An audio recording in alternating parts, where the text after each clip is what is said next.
Hello, Sumo fans. Fall time. Yep, we're already into the September basho, which means we're, in a way, going to the end of the Sumo season. So We're getting there.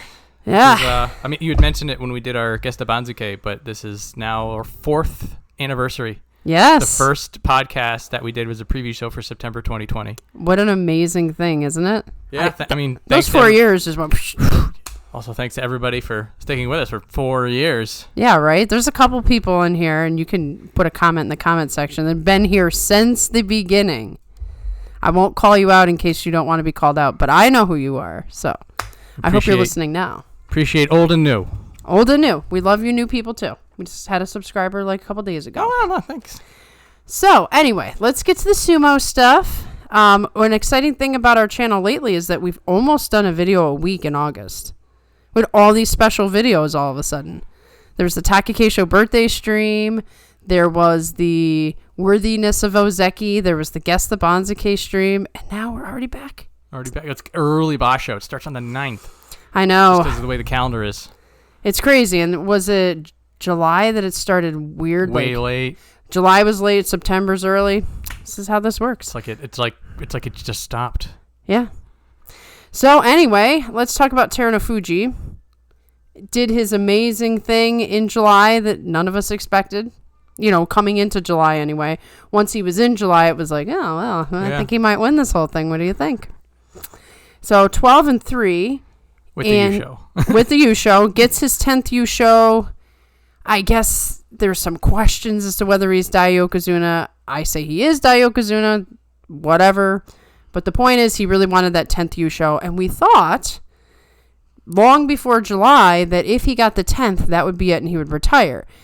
And here we are, with the big old question mark as to when will he actually walk away. Yep, for the purposes of September, I think it's pretty likely that he's going to take off. You would think. We thought that for July, and he won the Yusho, so it is kind of completely up in the air. Whether he's going to show up and leave, whether he's going to do back-to-back Yushos. That's kind of wild. Yeah. For the larger picture, if Isegahama Oyakata is retiring next year. Good point. It could be that he is hanging out to pick that up. Yeah. And why not? So, I mean, there's nothing stopping him from retiring here and now, and then he gets to sit on his 5-year Yokozuna grace period, which is going to be more than well worth it. I would think that, at least in terms of when do we think he will retire, if he didn't retire immediately like we all thought, that might be the line that we're looking for. We really are at this point because not only did he win the Yusho, so this tells him, hey, I can still do this. But he's still like hanging on for whatever that thing is. And so even if he's beat up, it's like, well, I've been beat up for 5 years. So I can just keep doing this. And there's nobody else challenging it. So perhaps if one of these Ozeki does something, that will start making the timeline come into view. Yeah. If we get a back-to-back Ozeki Yusho and we get a new Yokozuna, that might just like hurry the process up. But... you know, we'll talk about those guys and the probability of that happening. And yeah, that is also a really good point, is until one of the Ozekis wins a Yusho, you feel like he sort of does need to hold the line. And they're encouraging him to. Yes. So, I mean, even if he does the showing up every once in a while thing. If they're good with it and he wants to stay, then that's going to keep... right. We saw Hakuho do that for a couple of years. We saw Kakadu do it. So the precedent is set. He can kind of leave when he wants. Yep. So somebody give him a reason to do that. And not because I want him to go, but because we want to get a new Yokozuna. So we can all feel good and happy about things. So let's get into the next possibility here. Kotozakura, he maintains his Ozeki 1 East ranking, 10-5. That's a solid Ozeki outing.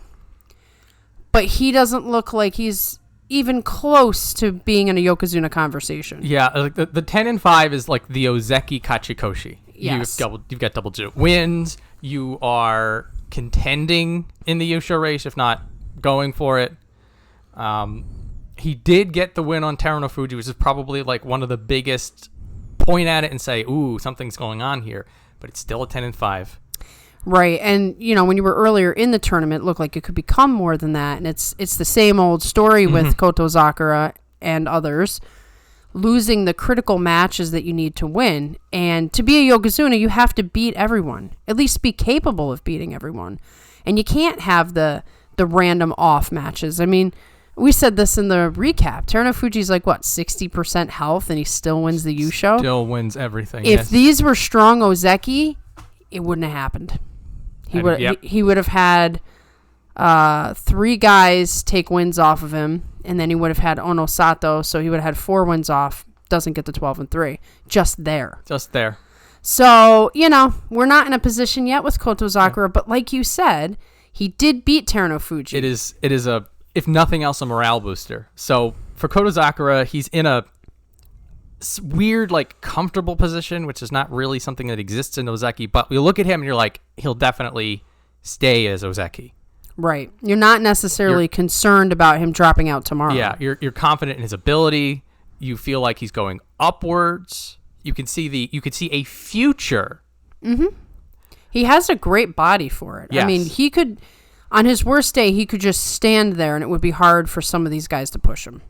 And unfortunately, you do kind of need to have a big body to be a Yokozuna. Not all the time, but it helps. It certainly helps to have a big body to push out.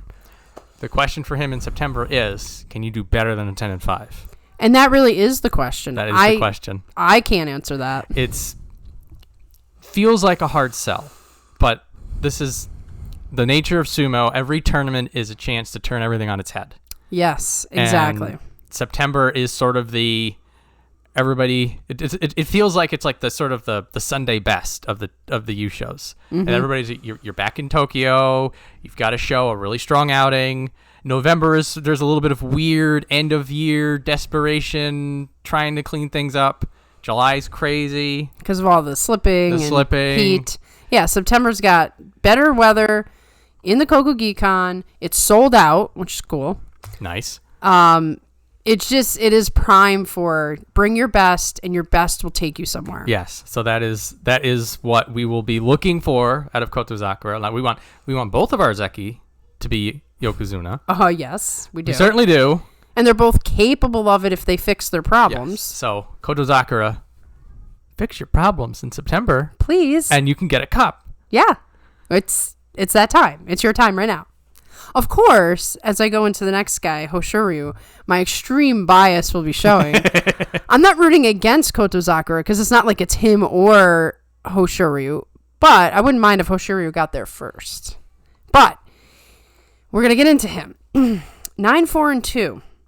So he pulls out at the end of July because he hurt himself throwing Kotozakura, which is one of the benefits Kotozakura has.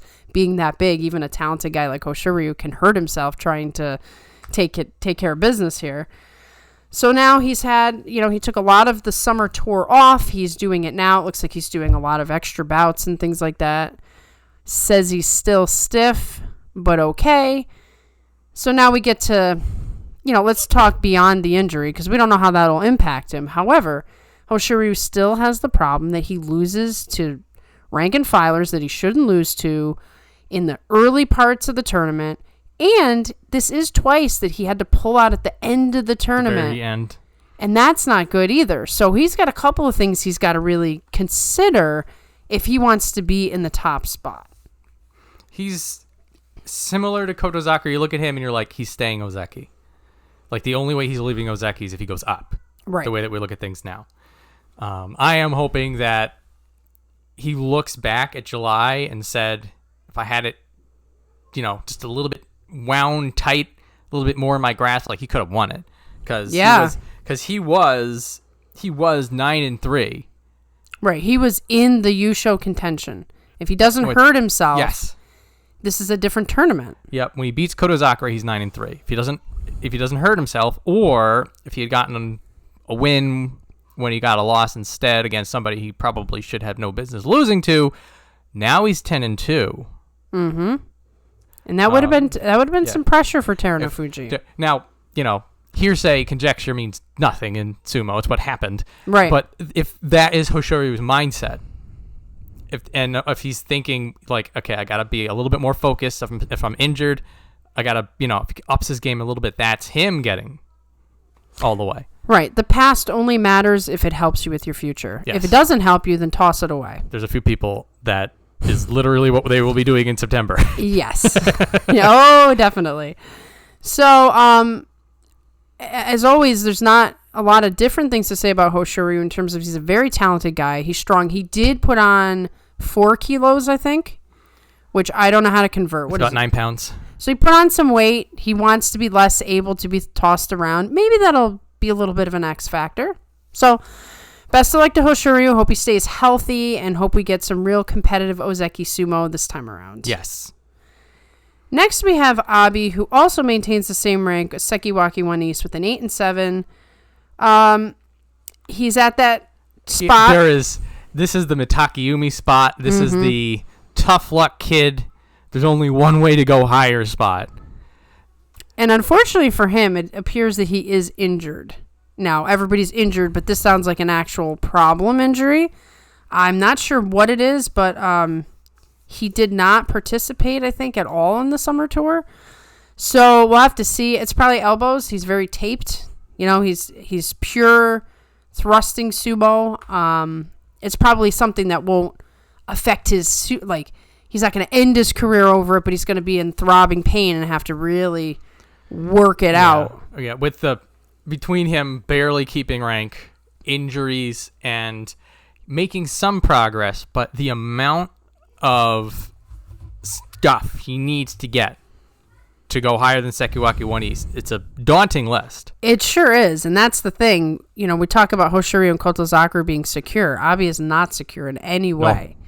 He could very easily have an Onosato and just fall right out, like plummet, if he isn't extremely calculated, extremely careful. I know he's highly motivated to, his stable looks like a real cool, fun stable, and the new stable master is, very caring and concerned, and he wants to prove something for his, departed stable master, but sometimes the inner desires are just not enough. Yeah, I think the best he can hope for is to just hold on for dear life. Yeah, I would agree with that. And that's such a rough place to be in. It is. You're already knocking on a ceiling you can't get through, and you're also doing it by your fingertips. I know. It's just for some of the other people in Sanyaku, there's even if you're okay, maybe if I win, somebody else loses, I can sort of squeeze up a half rung. Kirishima's just maybe I can pole vault over Onosato if he gets a 7 and 8. But for Abi, it's there is nowhere. There's nothing. There is nothing. And, this is the point in your career where you either find a way to overcome or you become Shodai or Mitakeumi. Yeah. So, I mean, ugh. Yeah, good luck, Abi. This is a rough one for him. This is about as bad as you can possibly be without being an Ozeki. Particularly because there's just no rest in sumo. There's not going to be this factor where, well, you know what? November will be easier because I'll get this extra week of rest. That just doesn't exist. It's your condition is your condition. So, I don't know. Maybe there's some magical physical therapy he can do or something. Fingers crossed for Abi. Yes, definitely. So next we have Onosato, who also maintains the same rank, Sekiwaki One West, with a 9 and 6. So he had a 12 and 3 Yusho in May, and the magic number is 12. 12. He needs 12 wins to hit the 33, and as is the case, 33 is not hard and fast. Some people can get 33 wins and they don't get promoted. Sometimes you can get 32 and get promoted. So I think a couple guys, they required 38 or 39. Yeah. If Onosato gets 11 wins and beats Ozeki, or if he gets 12 wins, we could probably talk about a third Ozeki. I think also a factor in it is how Takakeisho does. Most certainly. So his work is cut out for him. I think Onosato can rise to the occasion, and something to keep in mind for that 9 and 6 is that was on Yusho sickness. Right. This was after doing all the parades and the parties and the interviews, and most guys have a really bad tournament after that. 9-6 is nothing to sneeze about. It's not bad. If it was an 8-7, he'd be in trouble. Yeah. So the 9-6 is going to at least help him tread water. If he doesn't get it done in September, he loses that Yusho, which means that he's going to have to start over. Now, if he gets 10 and 11 wins, he could do a placeholder. You could sort of push it down the line. I think Onosato can do it, but it's a matter if everyone else around him, right? He's gonna let him. He's gonna have to rely a little bit on everybody else's. A little bit. So when Takakeisho went to be Ozeki, there was a lot of we don't think he's ready because he did it so quick. So they were like, we're going to make you do another tournament. I could see them applying this to Onosato. We looked at this during the Guest of Banzuke. He actually hasn't been in sumo very long at all. No. Compared to everybody. Everybody else had he's got a little mini paragraph of his sumo career. Yeah, it is super tiny. Remember, it was only recently that he even had a top knot. Right. Look at that. Here we go. Look at that. A year, and so that's 8 tournaments. Yeah, so if Takakeisho had to go another tournament because he didn't beat the Ozeki and he didn't get the Yusho. So I think that same precedent we sent on Onosato if he doesn't do those things. Even if he does those things, I still think there's a chance they tell him no.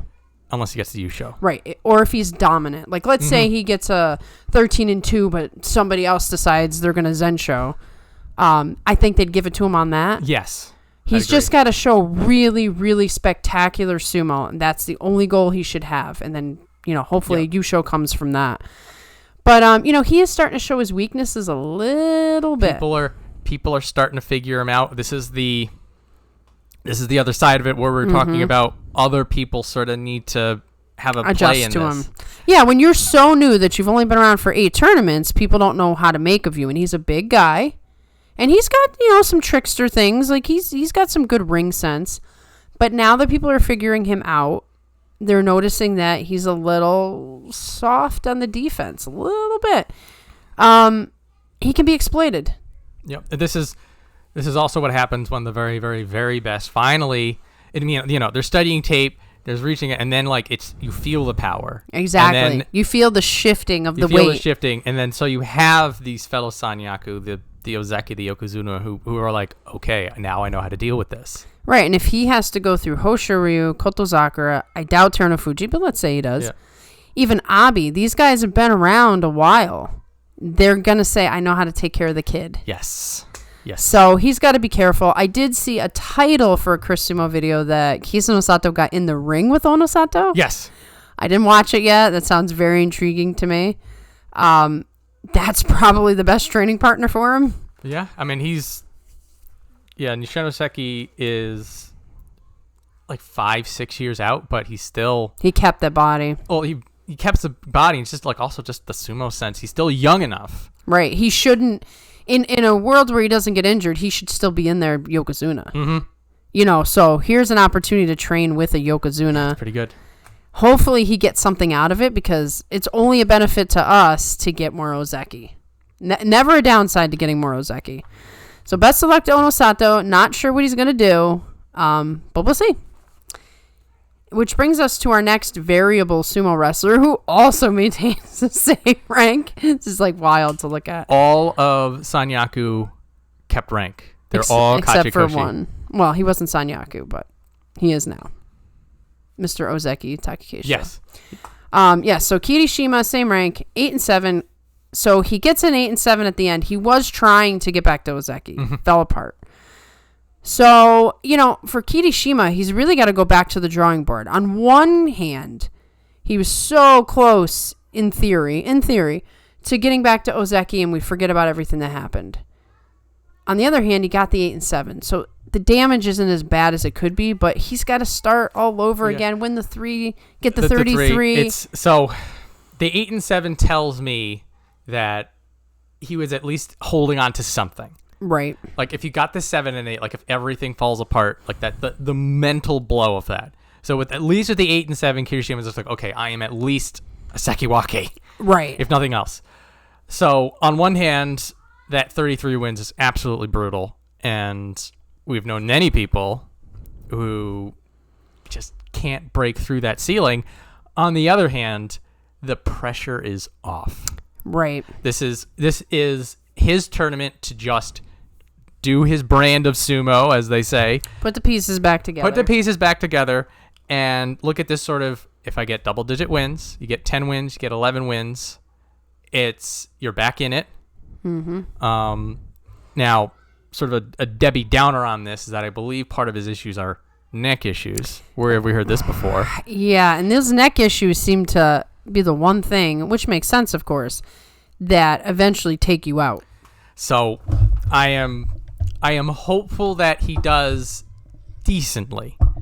Now, I would, get a 10-5. I think he's in a really good place. Mm-hmm. Even like a 9-6 is sort of a 9-6 in this environment. Right. Is pretty respectable, because just like looking at this on the page, this is sort of the kind of sumo that like 2 years ago we were desperate for. Right. If you think about it, because like there's like 10 people on this page that you're looking at them and they're like, oh yeah, they can do sumo. Right, exactly. You're not like some guy squeaked in because it's so weak up at the top. There's none of that. So getting 8, 9, 10 wins in this environment, you have to know that you're still on the top of your game.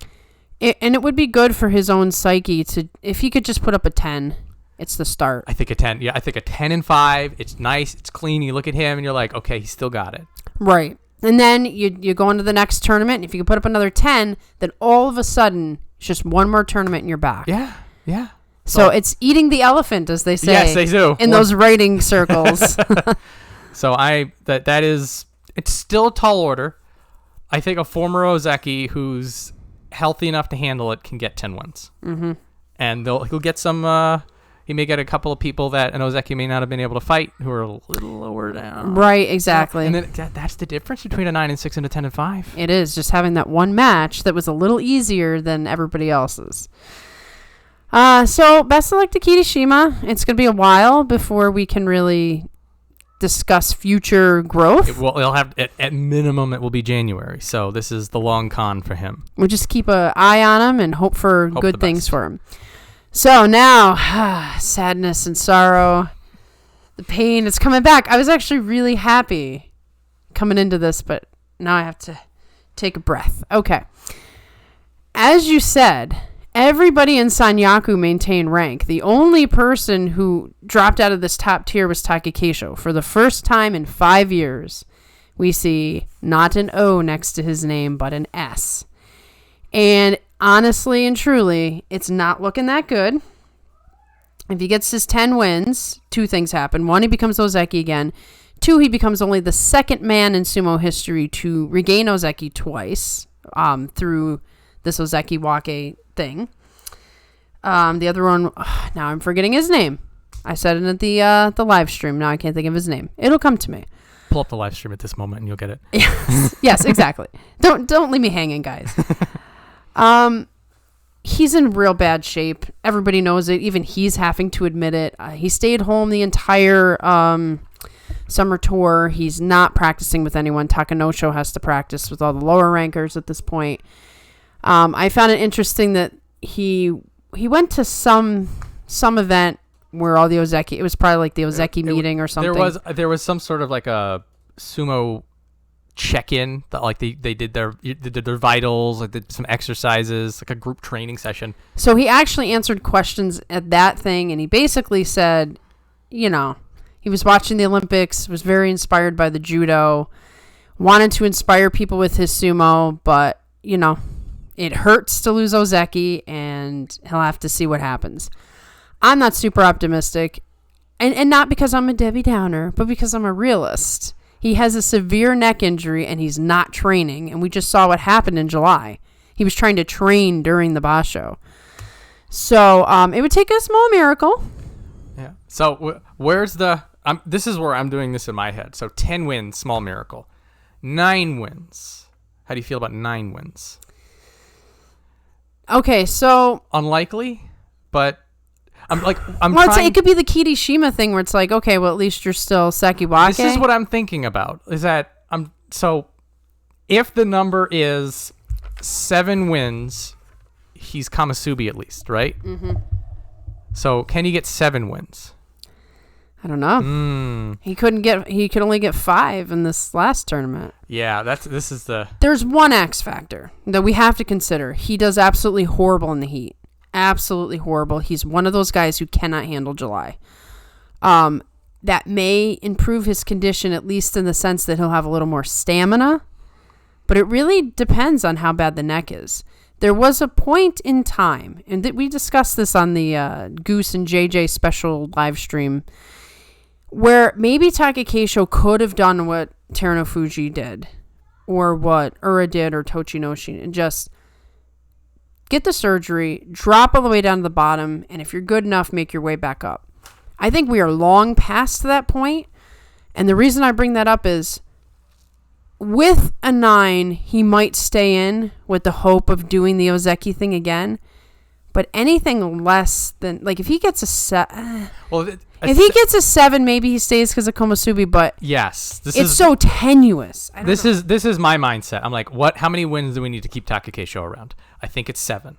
Okay. Because I think from what I remember, which could be wrong, it was falling out into the rank and file. That was the breaking point for him. Yes. He doesn't want to be Mega Shiro 1. He doesn't want to be Mega Shiro 2. That's 6 wins. He's out. 7 wins. He's Komusubi. He's holding on for dear life. 8 wins. 8 or 9. He is saying, similar to what Kirishima did, I've got what it takes, but not enough to go pole vault back in. And maybe watching Kirishima do it will be an inspiration to him. I think Takakeisho is younger than Kirishima. Yes. So maybe he'll do that. There's also the factor of it's the end of the year, so maybe in November is his best tournament. So if he can secure that 8 or 9, maybe he'd stick around at least for November.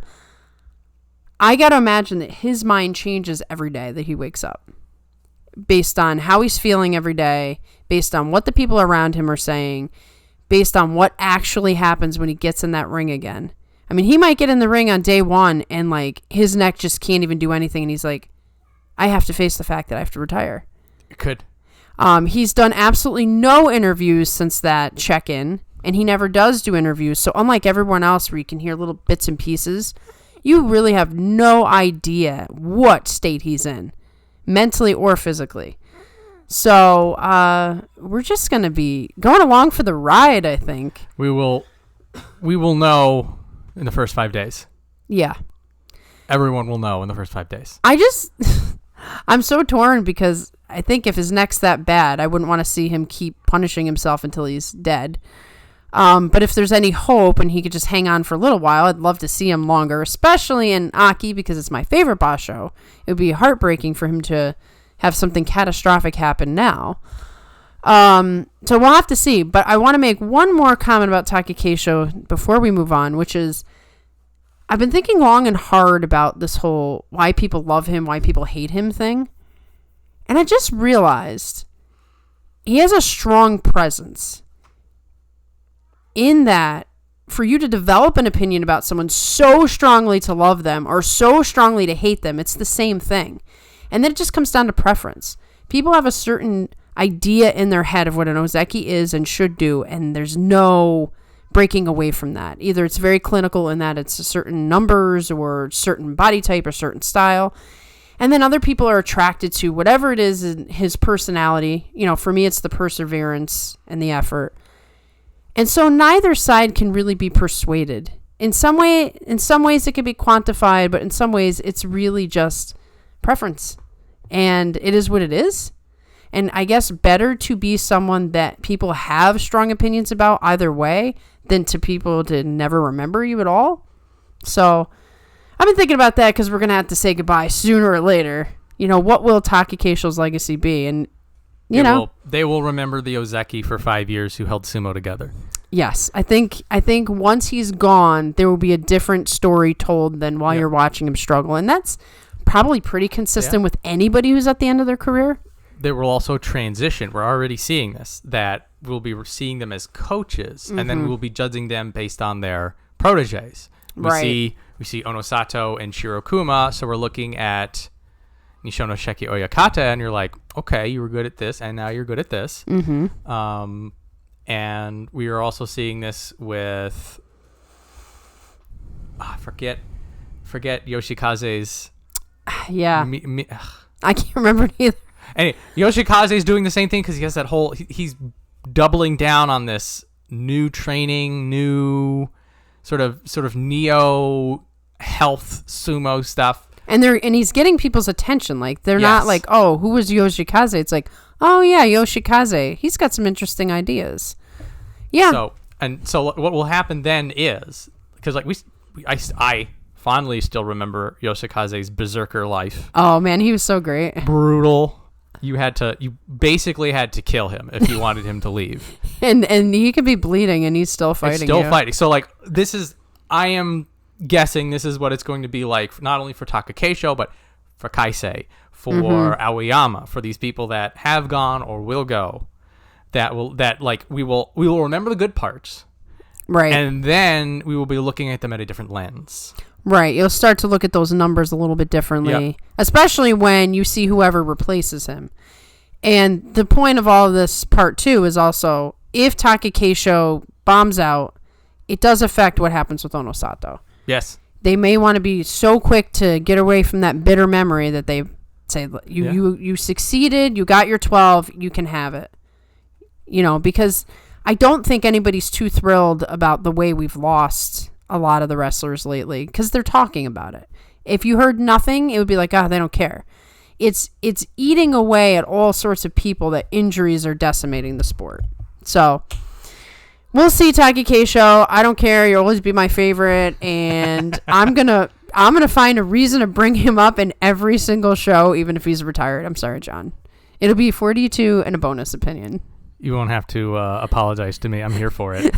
Well, we will call it 43 opinions going forward. Yeah, we'll that's have to change the YouTube name. That's right, because he's the best. Anyway, speaking of best, bestie Daieisho, best friend of Takakeisho, he makes everything better, which is why I can always have this like extreme soft spot in my heart for Daieisho. As we were saying, maintains the same rank. Yep. This made the guest the Banzuke very comical. Oh by the my way. Goodness. 10-5, guys. We're getting better. It's all thanks to you. Yes, I told you guys that when I was doing this by myself, 3-12, 2-13. Those were my scores. Playing it on my own, completely just a fool. But now we have the collective unconscious. We have our dear friends and watchers telling me how this crap works. And now I'm getting some good numbers. 10-5. It looks like I know what I'm doing. I am fooling people. You know what? This means that the next goal's got to be to win it. I think it was Sumo Spiffy who won it for the first time. Nice. He did a whole video where he was like, I finally won it and this is how. So we got to win one for the channel. Come on, guys. Step it up. I'll work on top 50. For September, getting back to Daieisho now, he held this rank with the 8-7. It seemed like he was really working hard just to get that 8-7. That was a rough tournament for him. He's a gritty guy. Yeah. That's what makes him special. He's holding fast in Sanyaku. It seems that, well, for people who remember that Daieisho being in Sanyaku was crazy, I love seeing how he's a mainstay now. Right. He really did make that transition. He did. But sort of similar to Abi, there is a lot he needs to do if he doesn't want to be in Sanyaku. Right. And so for Abi, like, maybe there's a path. Maybe Abi can figure something out. You don't feel too optimistic about it, but you're like, okay, if Abi, like, if everything clicks, we have that. It's that solar event that like all the planets align. Right. That's for Daieisho. I don't know. Right. He's getting older and older and more beat up. Yeah, that's the problem. Yeah. So maybe he'll find a way to sort of hang in there close, either in Sanyaku or close to Sanyaku, and just sort of have a higher level career. Like we always talk about the guys who are mid guys. Mm-hmm. He could, hang out in the higher part for as long as he can, and we'll see until like the young guys really get stronger and start knocking him around. Yes. He's still got enough strength to hang in for now. It's still an elite status. Another way to look at this is that similar to Kirishima, like for now, it's just give me that 10-5. Mm-hmm. So there's nothing on the table. There's no expectation. And so maybe that's something you can work with. Right. But like I'm sort of in the same mindset as you. Like he fought for that 8 and 7. Yeah, I gotta hope that maybe the heat did a little number on him, you know. And sometimes, I'm not saying this is what happened with Daieisho, but sometimes some guys are a little under the weather, and you never know who those are. So some guys, and Daieisho, he's one of those guys where he can have a bad tournament and then come back, and you're not really surprised. So, you know, who knows? We'll just look at September as sort of a fresh start. Yeah. What I will say for Daieisho is win, lose, or draw, 15 fun matches. Yes. 15 exciting matches. 15, like, make these guys get their win kind of matches. Scrappy, full sumo heart, exciting stuff. I don't know that I'll be looking forward to the Daieisho Takakeisho match because he's starting to beat him. That is a fascinating turnaround. It is. That Daieisho, like, he gets done with his grad school stuff. He goes 100% into sumo. Like, in his interviews, he's looking up. Yes. It's not like he's of the mindset of I just got to do what I can. He's of the I think I can do this. Right. He's always thinking angles and trying things. That hunger's still there. Yeah, it's amazing that him and Takakeisho can like bash each other's brains in and then go hang out afterwards. I love it. There were some tour videos that the two of them still hang out. Yeah, and they're always laughing and every single time. The two, like, Takakeisho, big old laugh, Daieisho, big old grin. And, like, sometimes Daieisho, there was one tour where he gets up and he goes, well, Takakeisho's my best friend. And Takakeisho's all embarrassed because he doesn't say anything about anything. Takakeisho's got it. He's just like, dude, my persona. Come on, man. I'm supposed to be, like, the stoic Ozeki here. So, but it's nice, though, A, that they can bash each other's brains and still be friends, but also they can give you one hell of a match. Yes. And this match is going to be important for both of them. They will face each other. We'll see what's on the line when they do. How does it work now? Will they face each other in the second week? Probably the second week. That's what I'm thinking. Lately, they had been, like, when he was Ozeki, they were meeting in the first week. He might be a weekend. That might be a weekend billing because the Saturday, Sunday, usually they'll have the bigger matches. Some of the bigger matches, some of the more exciting ones because you're going to have more people. More people. Now, if the place is sold out, then they might not care. Yeah. So look forward to that match, both from a terrified and also excited. Now, speaking of terrified and excited, Hiradoumi. You're getting better. I'm getting better. You're getting better. Well, you know, if he's up there and I have to say his name more, you know. Komusubi 1 West keeps the same rank, 10-5. So, shocking, really. This was his debut, 10-5. Is there going to be some sort of, like, letdown or lag after that? I don't know. This is the start of an Ozeki run. I am It's wildly biased. I don't care. I see double digits. So this is what I was saying for Kirishima before. Still wildly biased. I think Hiradoumi is amazing. But I think you should be, though. But 10-5 is the start. Yeah. Now's the follow-up. So the big suck zone is that he got double-digit wins and preserves rank. Yeah. Wild. So that had to have been some sort of a sucker punch, no matter how good you are. Even destroying the Sanyaku curse, getting great wins, putting the paces on the Yokozuna on day one. Like getting everybody's attention now. Everyone's attention's looking at him. They're like, oh, this guy's pretty good. But, you know, he can use it as fuel to be like, okay, if 10 isn't enough, let me put up 12. He's a fuel kind of guy. He sure is. So he reminds me of like a young Daieisho, the hunger part. Yep. He's got more energy. A similar spark, not to the level of craziness as Hoshoryu, but the two of them definitely have some shared traits when it comes to getting fired up. Right. Like Hiradoumi seems a little relaxed to me at first, but then it's like you see him in some of these matches and you're like, whoa, a switch just flipped and he's angry and he wants that. So I have a lot of hope for him until something goes wrong. I mean, it was a surprise and exciting that we get to talk about him in this place right now. But I am a little cautious just because we're in uncharted territory. This doesn't happen very often. So I'm expecting good things, but I have a little bit of like caution. Yeah, it's still my level of optimism maybe not be safe. It's not safe. It's not safe at all. But that's okay. But there's potential for him to get another 10-5, which isn't really an Ozeki run, but showing like it wasn't a fluke, nothing else. Maybe gets an extra win or two. Yeah. And so a lot of hope, a lot of optimism. Hiradoumi, go get him. That's right. Go get him. It only benefits us more to have another strong guy in the Sanyaku. So, speaking of that, we have Takanosho, the surprise of July. A very pleasant surprise.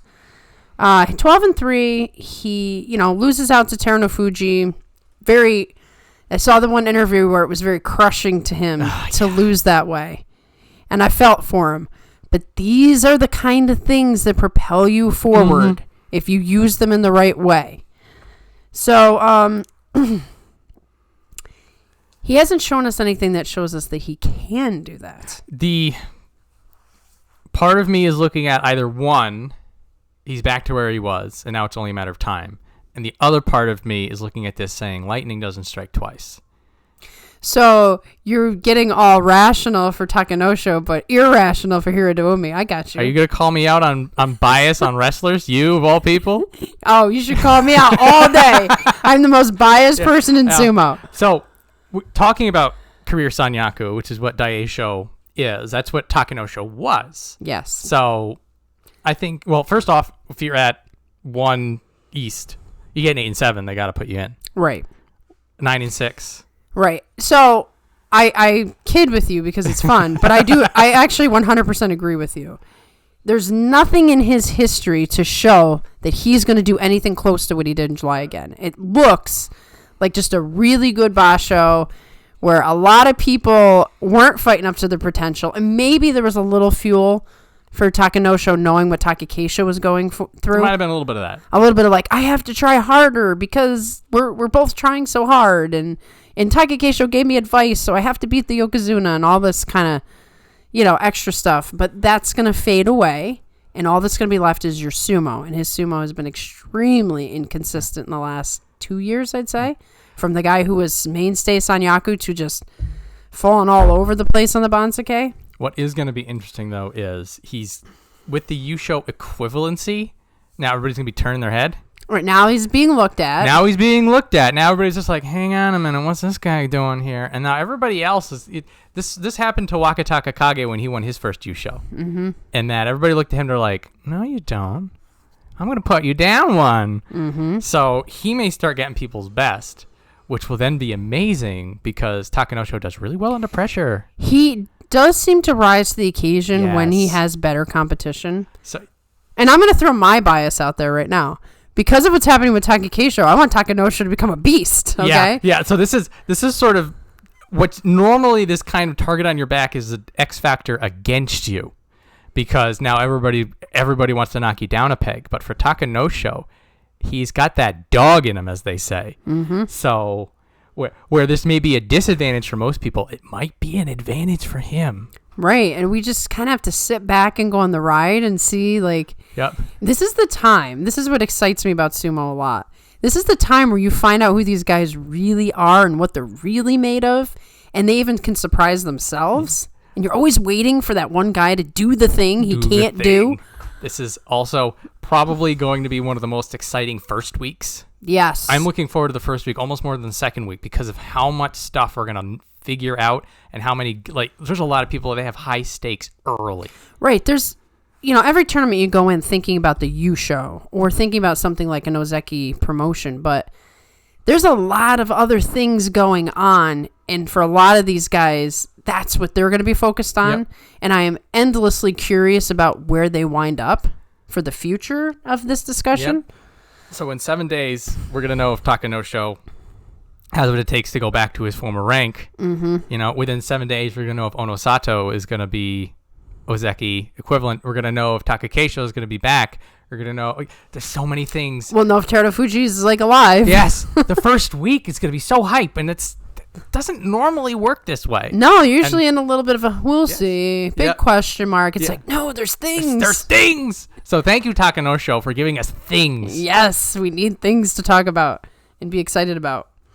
So here's another guy whom I don't know anymore, and that would be Tobizaru. Maegashira 1 West. He's up from Maegashira 4 East with a 9-6. So he's always the same in terms of he is just moving, grabbing at your limbs, trying to like pull your arms off. And he had a 9-6, which was great, but he's been pinballing lately to the point where I don't know if it's going to be like one good basho, one disaster, one good basho, one disaster.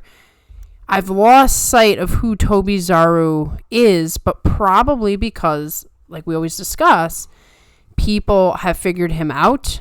People have developed certain strategies for dealing with his like crazy hecticness, and they're turning it around on him. They're like, okay, flail all you want. As soon as you like take a second to hesitate, I'm gonna push you out. Yeah, so we're looking at this. So he's been riding that plus minus line. Yeah. But no double digits in either direction unless you go back 2 years. Wow, it's been that long. Which, by the way, September. Oh, look at that. That might give us some more hype. Well, September got him in Sanyaku, and then he got cursed. But well, the curse, you know. So, yeah, this is probably one of the few things we can look at and be like, okay, that I can understand. It is that there is a pattern in this madness, which is that he is neither so good to pole vault up or also neither so bad as to fall away. Right. He's always in this mix. Right. So in some ways that's good because you never go too far to where it's like, okay, I'm never getting back. But on the other hand, it's like what we've been saying about these other guys. If you can't get the consistency, you're just stuck. He's stuck. And I mean, maybe that's okay. Yeah, well, but I'm sure that's not what he wants. Stuck in the top 5 is a rough place to be. Right. It's like you're just going to keep getting pummeled and not get any of the glory. Yeah. Some of the wins in July were promising because he's starting to show some stuff he hasn't really been doing or stuff that he's been trying and failing with. But like I'm with you, just like you show up in September and you're like, how is Tobizaru going to pull this one off? Right. You don't believe anymore that Tobizaru's got upward momentum. It's more like Tobizaru is just here and will be entertained. And certainly when he fights Ura, but is that enough? I want more leg kick wins. That was the most ridiculous move I've ever seen. And I can't believe it worked. The most Tobizaru thing ever is to do just a Hail Mary kick on Onosato. And then to win against Oshoma with a trip to get his 8th Kachikoshi. Yeah, that was peak. So this is the other side of it. Is that the long-term future of Tobizaru? Will he get into Sanyaku? Will everything figure out? Murky, optimistic for some, and for others, he can't fall fast enough. Well, yeah, some people are like, yes, please fail, please trip. So, but on the other hand, a polarizing figure similar to others, and that some people love him, some people hate him, but everybody has to respect that he is at least bringing something. Yes, people get excited to see a Tobizaru match. Like when you think about Legacy, I'm now thinking about Legacy as every single guy. When you think about Legacy for Tobizaru, he will be remembered for his monkey antics. And I have a feeling based on some of the pictures I've seen of him outside of the ring that he has antics outside of sumo, that he's just that guy. But he'll get when he retires, it'll be Komusubi Tobizaru. Yes. So just to obtain the rank once is enough for your legacy. He, I don't know. Is he the type of guy you remember 10 years after his career is over? The worst thing for him is that he's in the same boat as Ura. Right. Although I still think Ura's way more popular. I think Ura might be remembered more than Takanosho. That's the problem. Yeah. That's a problem for Tobizaru. Being remembered for the wrong things. Remember me? I was the wild and crazy guy who did crazy tricks and was flying all over the place. Oh, yeah, that guy. Didn't you have a pink Mawashi? No, not that. Yeah, exactly. Yeah, so we'll see what Tobizaru can do, but once again, just another guy where you're like, until I see something new or something newly consistent, like a move he can pull. This is the thing. If it's a second 9-6 in a row, maybe something. Yeah. Maybe something. That's where the numbers matter. That's where the numbers start to... They matter when you put them together. They don't matter in isolation. So we'll see if he pulls a 9-6 or 6-9. Yeah. Anyway, so now we have another guy who's struggling. Atamifuji, Maegashira 2 East, down from Maegashira 1 West, 7 and 8. So it's tight up at the top. Everybody's competing. Everybody, they're going on Ozeki runs or they're trying to win Yushos or whatever. And here's Atamifuji who's just, he came in hot. I almost don't like talking about it anymore because we know what happened. Okay, he didn't get his Yusho. That's all I'm going to say. He didn't get his Yusho. And things haven't gone that well for him since. Similar to Tobizaru in that he's not so bad that he crashes down. But he's either missing something or he's lost something now that he's stuck around for a while. He doesn't have the same excitement and energy of I'm new and I almost, got a Yusho. It's now I'm in the grind. Now I'm getting beat up every day. Now I'm in Isegahama stable where everybody is amazing. And I wonder if he sometimes questions his worthiness. He almost feels like that kind of fighter. So he's hanging in there, but he's not showing the potential that we thought he might have. I'm going to make at this point, dated anime reference. Oh, yes. Bleach. Yes. There was always the trouble of getting to Bankai. Yes. He's got his Shikai, and it got him this far.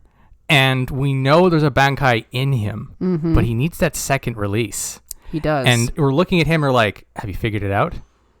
Have you communed with your sword? Right. Everybody's giving him hints. Yeah, that's the thing. Because that is consistently, it happens with at least a half dozen people in the cast who get them, that it's they'll get that first release. Like, yeah, we're good. It's okay, now you're second rate. And then there's that struggle. Right. It's quite the struggle. It's the struggle. And it's I'll whisper it to you. I know. And it's and they're just deer in headlights. They're like, I don't get it. And the thing is always with Bankai, it's just you can't be handed the answer. You need to find it and grasp it for yourself. Right. And he hasn't done that yet. He hasn't taken command of his sumo and said, this is who I am. A lot of guys will talk about their style of sumo. It seems like Atamifuji's not sure about anything. He's sort of, this is what I do, this is who I am, but I'm not confident enough. As soon as he figures that out, it is just firing a rocket. Mm-hmm. The way that he fights, the raw talent he has, he's gonna just Ozeki in a year. As soon as you get that, from where he is, you get that 10-5, you get that 11-4, you're just oh crap, hold on to something. Right, and this is the interesting thing about sumo in general is that we can get very hung up on the numbers, right? And comparing wrestlers to other wrestlers. Well, when this wrestler was in this position, they didn't do it, or they did do it. But each one of these guys is an individual. And like you said, there's just this hope, this solid hope that they'll find something within themselves that only they have and do something that no one expects to happen, or do the thing that everyone expected out of them. In the case of Atamifuji, I think there are some expectations. He still has a wild following of people. Oh yeah, people love him, and many of them are probably Takakeisho haters, but that's okay. He's having a rabid fan base is good for you, because when you get in the ring and you have people that really want you to win, you can bring some energy out of that. He seems like a real solid, awesome guy, and he's training with some of the best in the world, including his stable master. Eventually, you feel like that experience should come together in a way that some guys who might not have that opportunity, they'll come up against the wall once they fight him. This is part of the having got there yet, the uneasiness, the impatience, perhaps. Well, yeah, I think we're all impatient. But that is a sign of the times. But for every time a new tournament starts up, I go to Atamifuji. I'm like, is this it? Right. Is this it? Are we doing it now? Right. And also, to be fair, a 7 and 8 in this environment with these Sanyaku, with these Ozeki, it's not bad. That in itself is a statement. So he's not going away. And if that means that every time you're there, just I may not have gotten it, but you haven't kicked me out either. So this actually reminds me of one of the quotes from Takakeisho recently that I wanted to bring up when we were on him, but it will apply to Atamifuji. Takakeisho's sitting there watching the Olympics, and he says, the good thing about sumo is if I fail, I only have to wait a month and a half to try again. Whereas if you're an Olympic athlete, it's 4 more years. what could happen in 4 years? You may not even be able to do it in 4 years. So apply that to anybody here. Okay, bad tournament. You got such a small period of time to try again and just do something completely different. And if Atamifuji could just forget the bad things of the past, like you said, once it clicks, he's 12-3, you know, and a Nozeki. It's there. It's just... He's reaching. Just Will it be September? It'd be so exciting. Wouldn't it be so exciting if like a bunch of... We have to do a wish list. Because I have lots of wishes for this tournament. Yes. So anyway, I'm getting too hyped already, and we're just on Maegashira 2. Maegashira 2? Uh-huh. Oh, boy. Here we go. This The is rank. it. This rank does something to me. Oho, Maegashira 2 West, up from Maegashira 6 West, 9-6. So I don't feel as excited when I talk about Oho. And I feel bad because I want to. I remember when Oho and Hoshoryu were coming up, and I'm sitting here trying to decide, like, who's my legacy guy? Do I like the legacy guys? And I really wanted good things for Oho, but he is disappointing me. I had to be honest. He's got this going on. Yeah. So he's turned it around. Mm-hmm. He's at, I believe, his career highest rank right now. Okay. So this is the show us what you got, kid. And he's starting to show some things. Mm-hmm. He's up in the mix, like I said with Atamifuji. Just even being in the mix at this point is pretty good. He will fight Hoshoryu at that rank. Oh, yes. I can't wait. That's for no other reason. That fight's going to be fun. Oh, yes. But this is for Oho. The gauntlet will be thrown. Yes, it will. He will fight the best. He will only fight the best. And we haven't seen much of that from him because this is his highest rank. We've seen like Oho down at the bottom get thrown a higher ranker like Hoshoryu and do really well. He does have that Goliath slaying aspect to him. It's almost like he needs the motivation to fight harder. So maybe we get a new Oho because the gauntlet gets thrown at him, or they're going to pummel the crap out of him. Either way, exciting sumo. Yeah. So this is Oho's problem. He may not survive that gauntlet. He may not. But or he might come out like holding the sword and a whole bunch of bloodied bodies are behind him. You know, it's hard to tell. This is. So I've said this before about Oho, and I'm not going to say it again because it's going to bite me again. It's just like it feels another tournament of extremes. Mm-hmm. Like he's going to do really, really well, or he's going to get thrown out. Right. Now that I said that, he's going to do another 8-7 and make me look foolish. Well, you know, Oho in particular has to ruin 42 Opinions predictions all the time. It's fine. That's why you're in this position, Oho, because you challenge us. Look, if ruining our podcast is how he needs to do well, by all means. Exactly. Like Stripes. step right over us and just be done with it. Throw It's us to fine. the floor. We're here to hype everybody. You know, we're the hype man. We're like, everybody do good, even though that's not possible. Mm-hmm. So yeah, we'll find out. Oho's got the big question mark, but he's got a great opportunity. So it'd be nice if he took it. Next we have Mitakeumi, Maegashira 3 East, down for Maegashira 2 West, 7-8. So July's his tournament. Is his tournament. I don't know. I can't quite figure out where he is in the stage of his career. Like if he's possibly going to have a resurgence or if we've seen the best of him already. It's a big question mark because of how well he does in July. So we're not sure if the 7-8 on paper is a Makakoshi, but he fought extremely well. Didn't lose too much. Yeah. Was in it even in losses, which is usually his problem. Right. So is he going to spark and fade, or was there something special that he's starting to figure out? Right.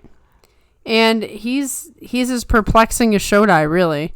Maybe a little... Mitakeumi may be more perplexing than Shodai, because we kind of got Shodai figured out. It's like, he kind of wants to be here, kind of doesn't. Mitakeumi wants this, but there's something about him that doesn't make him propel forward. It's almost like, I want it, it's a little too hard. It feels like there's a limit. That yes. It's just like he can only push so hard on the gas pedal. And then like there's something under it. And he's Yep. like, I can't push it any further. It's blocked. Yeah. He's if nothing else, he will give some solid sumo. Like there is a. He's a wall to climb over. And there is a consistency that there's going to be at least a few tournaments or a few matches in the tournament that we're going to see some good stuff out of him. I think at that rank, will he fight Takakeisho? Yes. Now, they used to have classic matches back in the day, and then Mitakeumi fell so far that they didn't fight each other anymore. They fought in July. Did they? I mean, he had gotten himself up to 2, so it's possible. Yeah. I can't look at the page. He gets nervous. But Takakeisho beats him. Okay. Runs him out. So, yeah, we'll see. That's a good test for him. That's a match that's a good test to see if he's coming back or not. Because he actually used to beat Takakeisho fairly regularly. And now we know that Takakeisho's a mess. So if he's losing to Takakeisho, it's probably not a good sign for him. But we'll see. You know, maybe just going down a little bit is the difference. And he has a good tournament. But he's an enigma. He's a question mark for now. Yes. As is our next guy, Wakamotoharu. Just a small, this was interesting. 6 and 9, he only falls, a rung and a half? Yeah. Maegashira 2 East to Maegashira 3 West. There was some weird feast and famine. There was a lot of... This is why you can't predict the Banzuke that well. A lot of Makakoshi in the upper Megashira because all the Sanyaku did well. All the Ozeki that are still Ozeki did well. And then lower down, there's a lot of people who did well or poorly. And then Juryo was a weird mess. So as a result, there's some people that got under-demoted and a lot of people that got over-promoted just to fill the cracks. In this case, Wakamotoharu has definitely earned one of these sort of graces because he's worked so hard. He's a Sanyaku guy. I think it's injuries that are really... I was concerned about him when he was in upper Sanyaku in the injuries because of all the risky moves he does with his feet. And it is, in fact, his feet that are hurt. At feet and ankle, he can't pivot. Most of his really cool moves are on the pivot. The Uchari throw. Yeah, exactly. So, he's kind of fallen out of Sanyaku. We don't know how bad the situation is. It's something like a foot or an ankle. They're not serious injuries, but they're lingering injuries. And if you really, really rely on them, especially in sumo, either you've got to gain a higher pain tolerance or you got to pick a different way to fight. And I don't know that he can do that. Like, what can you do? At 3, I think even if he's not at 100%, he'll do at least decently. Okay. If he's healthy, he's double-digit wins. Right, of course. So he should have no trouble if he's healthy. But like you said, the toe injury, the foot injuries, they linger and they sap you. Right. That's like where all his energy is. Yeah. It's like demoralizing. Yeah. I think here he'll be a 7 and 8 if he's still exactly the way he was. Mm-hmm. So he'll sort of just be trying to figure it out, but trying to figure out a way to heal, basically. Yeah. How does one do it? Sumo is so brutal. It is a brutal sport. There's no, like, we always talk about it and people say, well, you know, it is what it is. But if you look at other sports, there's always an off season. There is no off season in sumo. How does one ever attain success? I don't know. These guys are maniacs, I tell you. So we'll have to see what happens. Hopefully just a little bit more time passes and he's a little bit better. His brother's coming up. Yep. Well, his brother is pretty close. Yeah. Brother's positioned to overtake him if he gets another 7 and 8. Again, for a second time. My goodness. Okay. So next we have everybody's favorite guy on the Banzuke, Shodai. I do wonder, will he be remembered? I feel like I'll never forget him. But like, well, some of the newbies like have no clue who he is because they never saw him as an Ozeki. He's a special character. He sure is. He's his own thing. I can't help but feel that he woke up, he saw the Banzuke, and he's just like, I swear it's not my fault. I did not want to do that. I didn't want to do that, Mom. 10 and 5, come on. Why? So he gets a 10 and 5 by mistake. Goes from 10 to 4. And then jumps all the way up into the top 5. And just in my head, I'm just looking at who's just like, oh no. Yeah, watch him like say, maybe I'll just like go for Ozeki again, just for kicks. So the Lord of Chaos is just a deer to think about at all times. He needs to wear a cape. I mean, honestly, I just can't picture him any other way. The interesting thing that I've noticed lately is that there's some similarities between Shodai and Kotozakura in their Tachi. One of the reasons Shodai was successful is that he could absorb almost anybody's blast, and it really threw them off their game. And I'm guessing over time, getting blasted in the chest that many times, he's probably just weakened. But he's still sort of capable of, He's former Ozeki. Say what you want about that. Right. No matter, we talk about this Ozeki worthiness thing, but if you go to just reality and stats and pureness, he was. Whether it was a fluke, stars align, he still did it when so many others have not. So there's something in this man where he can win matches. So I'm not expecting anything out of him, but then I also expect him to completely fool me and like throw up another 10. I think one of the phrases that get thrown around on the Sunday morning Sumo Show Discord is he'll win somewhere between 1 and 14 or in the chat. Well, could you imagine if you were doing fantasy sumo in July and somebody picked Shodai and it's like, Shodai, and you wind up with 10 wins. 10 wins. This is what the dilemma you're always in with this guy. Yeah, he'll be a lot of fun. He will be a disruptive element. I see him taking a couple wins off of people that didn't want to lose. Well, what's funny is it's almost like he really is attached to Mitakeumi. That is also hilarious. It keeps happening. They can't get away. They can't get away from each other. Cannot get away from each other. He just like zoop. So yeah, I mean, maybe he's gonna ruin Mitakeumi or Wakamotoharu's tournament. Who knows? But he's our favorite guy to just, like you said, Lord of Chaos, just to watch and see what happens. That's all we want out of him, so just keep on keeping on. Yeah. Now we have Kotoshoho, Maegashira 4 West, up from Maegashira 7 East with an 8 and 7. That's a pretty high jump for an 8 and 7. He's slowly crawling his way back up. When he first came in, it seemed like he was going to be he's a talented guy. He's talented. It seemed like he was going to be somebody maybe who hung out in the 1 to 5, and just injuries and mental stuff have kept him lower down for a while. So here he is in Maegashira 4.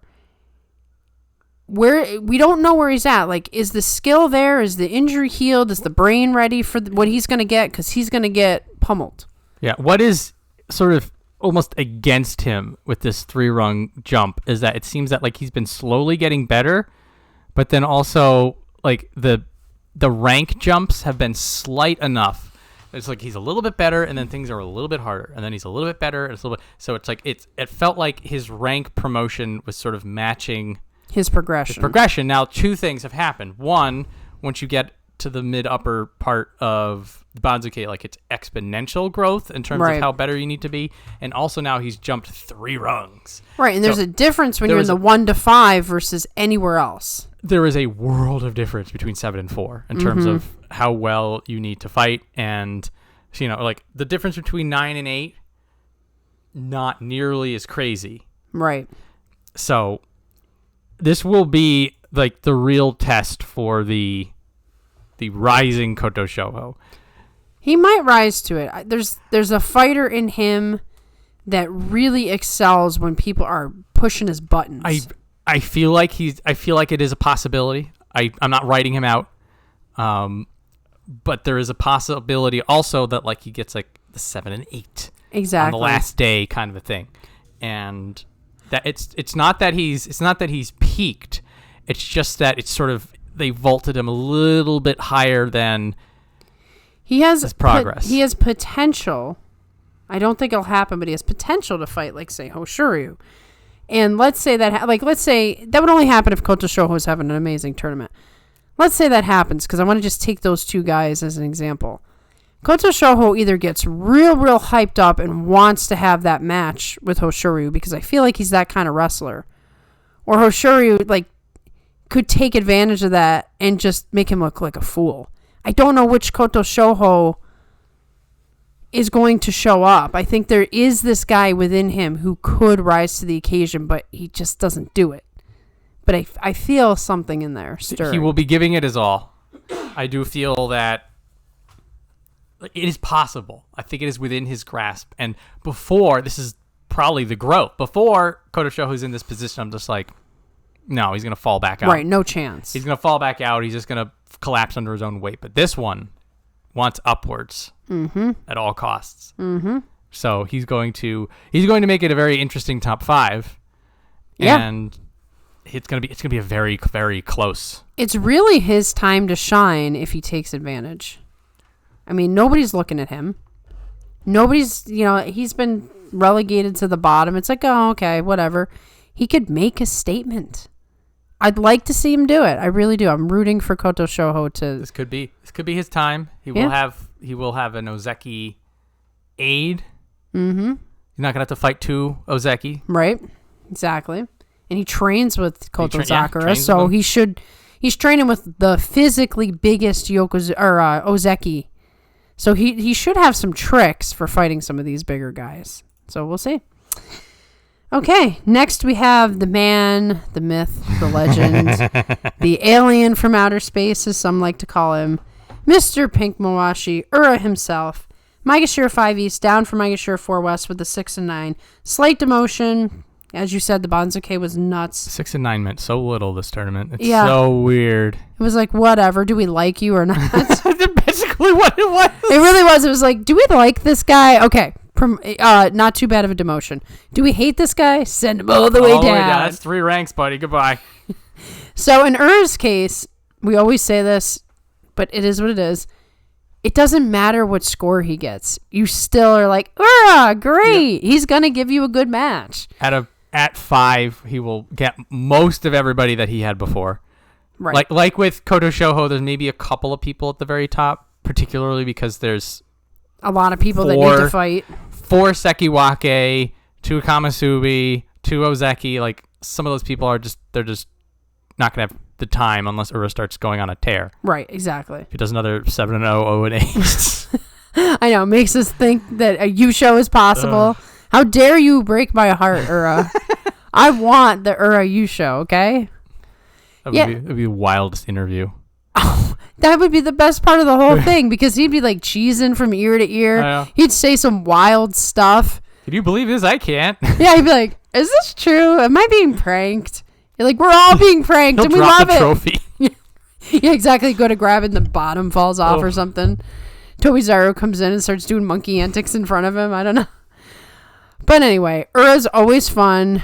Ura's super talented. He bounces around like Gumby. You can't seem to hurt him, which is insane.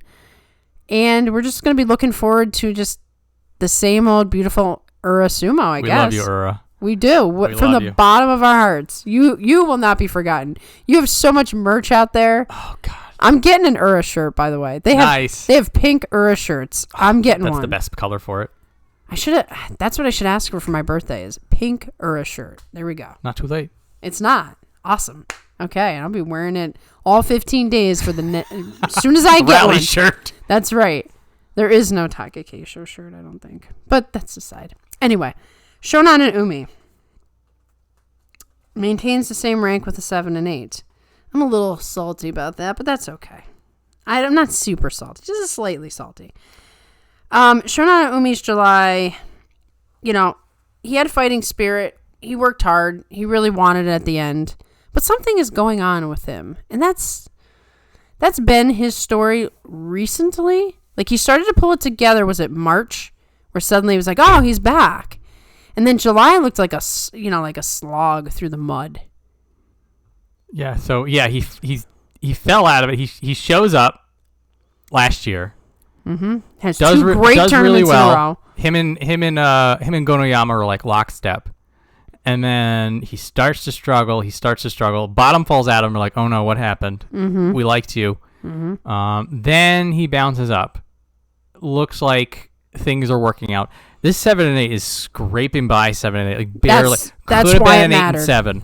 Could have been a 9 and 6. Just matters of a half second. Like you said, there's that something going on holding him back on a couple of matches that it made all the difference. And Do you have any theories as to what that is? Because he's a little perplexing. He's a large dude who does the pole sumo thing. There is, I think there is, maybe needs more confidence in his technique, because when he puts himself out there, he does do pretty well. So maybe there's a little bit of concern. He's in his own head a little bit.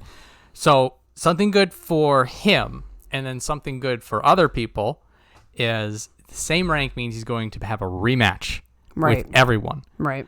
Which means that if there is something that he thought he can get off of him, he'll be fighting them again. Yep. And if somebody else wants to even the record, there'll be at least one fight that'll probably have to fight clean. Wow, that should be interesting. So. Yeah, we'll have to see. Wouldn't it be a little bit crazy? Yeah. Think of this scenario. Takakeisho needs one more win, and Shonannoumi hangs him again. And just no. I feel that there's some part of him just like on that fight specifically, you've got to go head first. Yeah, you would think. You never know in sumo anymore. It is. You really can't predict. This is what's sort of interesting. I'm not going to say I'm a fan of Shonannoumi for this tournament. Mm-hmm. I'll ask you when I'm allowed to. Okay. He needs at least one tournament where he gets a finger pointed in his face. Yeah. So I'm not. Yeah. I still remember being salty at Churanoumi. Right. And you like Churanoumi. I love Churanoumi. I'm just like, you're in the doghouse today. I'm sorry. We forgive. We forgive it. But So for Shonannoumi, what I will say is, holding the rank means that all of his problems from July will remain, but any opportunities that he thinks he can get. So maybe the heat matters. Maybe the slipping. The slipping matters, but otherwise, when it comes to the opponents, when it comes to your mental toughness, that is going to be the difference between July and September for him. Right, and we said this in the recap show, and we haven't said it as much this tournament preview show, is that some people can just forget July, because July does present some conditions that maybe make you not fight your full thing. Like if you're afraid of slipping and looking like a fool, Tamawashi slipped several times. That's not something that Tamawashi does. So someone like him is going to be like, oh, thank goodness we're out of July, and you don't worry about that. Maybe that's Shonannoumi too. This is the possibility. It's like for him, I look at September and I'm like, your performance is going to be how much of July was getting in your own head, how much of it was external factors. Right. Now you have no excuses because September is perfect. Yes. So yes. Just get it together. Get it together, buddy. Except, I don't know. I won't even look at you this tournament. We'll just see what happens. Maybe you can redeem yourself. I don't know.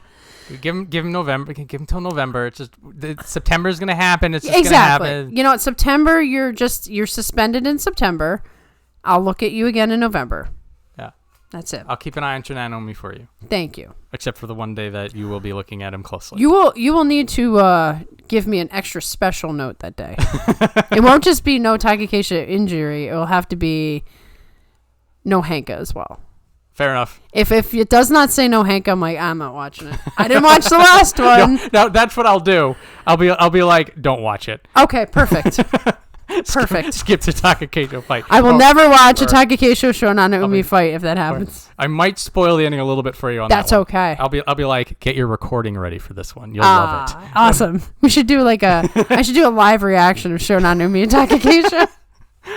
We'll see. You needed 42 opinion shorts ideas. That's true. I really should see if we could get away with doing a couple of reactions for shorts, because it's not the same thing as broadcasting something. So we'll see. I'll throw that in my back pocket. Okay. Meisei. Maegashira 6 East, down from Maegashira 1 East, 4-11. You know, he gets up there, and he was already a little shaky. And then he crashes way back down. Here's the tough thing. It sounds like he is injured. Uh-oh. Yeah. But he's not injured like gonna withdraw, but he's got an injury that's nagging him. I have to go back and see what it is, but he was actually outwardly speaking about it, which means it must be bad enough for you to talk about it. This was inevitable for him because he is a rough and tumble kind of guy, and he cares very much. It's like the Hokuto-Fuji thing, you know? Chionokuni. So I think he just finally got just a little too beat up. the good thing is being down at 6, like maybe he can lick his wounds a little bit. I think he's in for the short term for September. I think he's in a good position to do well, but for the long term, this 4-11 was the door being shut. Yeah. Right in his face. Like, you don't belong here. Sorry. That hurt me. It hurt me. July was a painful tournament. Boy. So Meisei is definitely somebody who the correct lessons out of July are very important. Mm-hmm. Because if he comes back there saying, back to the drawing board, we're going to rebuild, we're going to do well in September, we're going to give it another shot, sort of the Atamifuji, I'm still in it. Yeah. He'll be fine. Yeah. But, if he broke his nose and that door hitting him in the face, that... It could get worse. Oh, it could. We'll have to see. I mean, hound you. You always have to, you come into the tournaments optimistic, but you know that somebody's going out due to injury. I think it was Kakuryu, when he was talking about Kirishima, he mentioned about how there's 2 months between tournaments, but the way you are in day 15 is the way you are in day 1 the next tournament. Mm-hmm. Yeah. And so once you get into that mindset, it's almost like an unbroken line. Right. There is no 2 months between basho. That was a perspective I had not really had. It's day 16. And so now when I'm looking at people that are doing well on day 1, I'm like, okay, now I know what to look for. And people that do badly, I'm like, you've got to just push against the tides. Right. Whatever you have to do to break what's going on. To break new ground. Yeah. Step over that line, dig that line up out of the ground, whatever you have to do. If anybody will do it, it's Meisei. Yes. He's determined. He wants something out of sumo. And not everybody has that same intensity, which can work against you. But at Maegashira 6, if he's healthy enough, I think he'll be okay. I think he'll sort of push. This is an opportunity for him to get not what I'll say an easy kachikoshi. There's no such thing unless you're in the double digits. But more of a building of confidence. So right. Maybe he'll get an 8 and 7, but if it's an 8 and 7, then he's like, okay, I'm getting it together. We're rebuilding. Right, we're in the rebuilding phase of Meisei. The big bad wolf hopped and puffed and blew his house down. Yeah, he needs a new house. Yeah, so we will see what happens with Mr. Meisei. Okay, next we have Gonoyama, another guy whose house is at the very least shaky. Down from Maegashira 3 West with a 5 and 10. He just can't handle the top at all. He's getting, for somebody as strong and as dominant physically as Gonoyama, he's getting out-muscled. He's getting outworked. And there's 2 things that I think about with that. There might be a training issue. Not sure. But there could be a training issue. There could be a stamina issue. But I'll say this. He runs the risk of being just like an excellent training partner who elevates everybody else while his sumo goes downhill. Because people are constantly calling him out. They want to test his tachi-ai.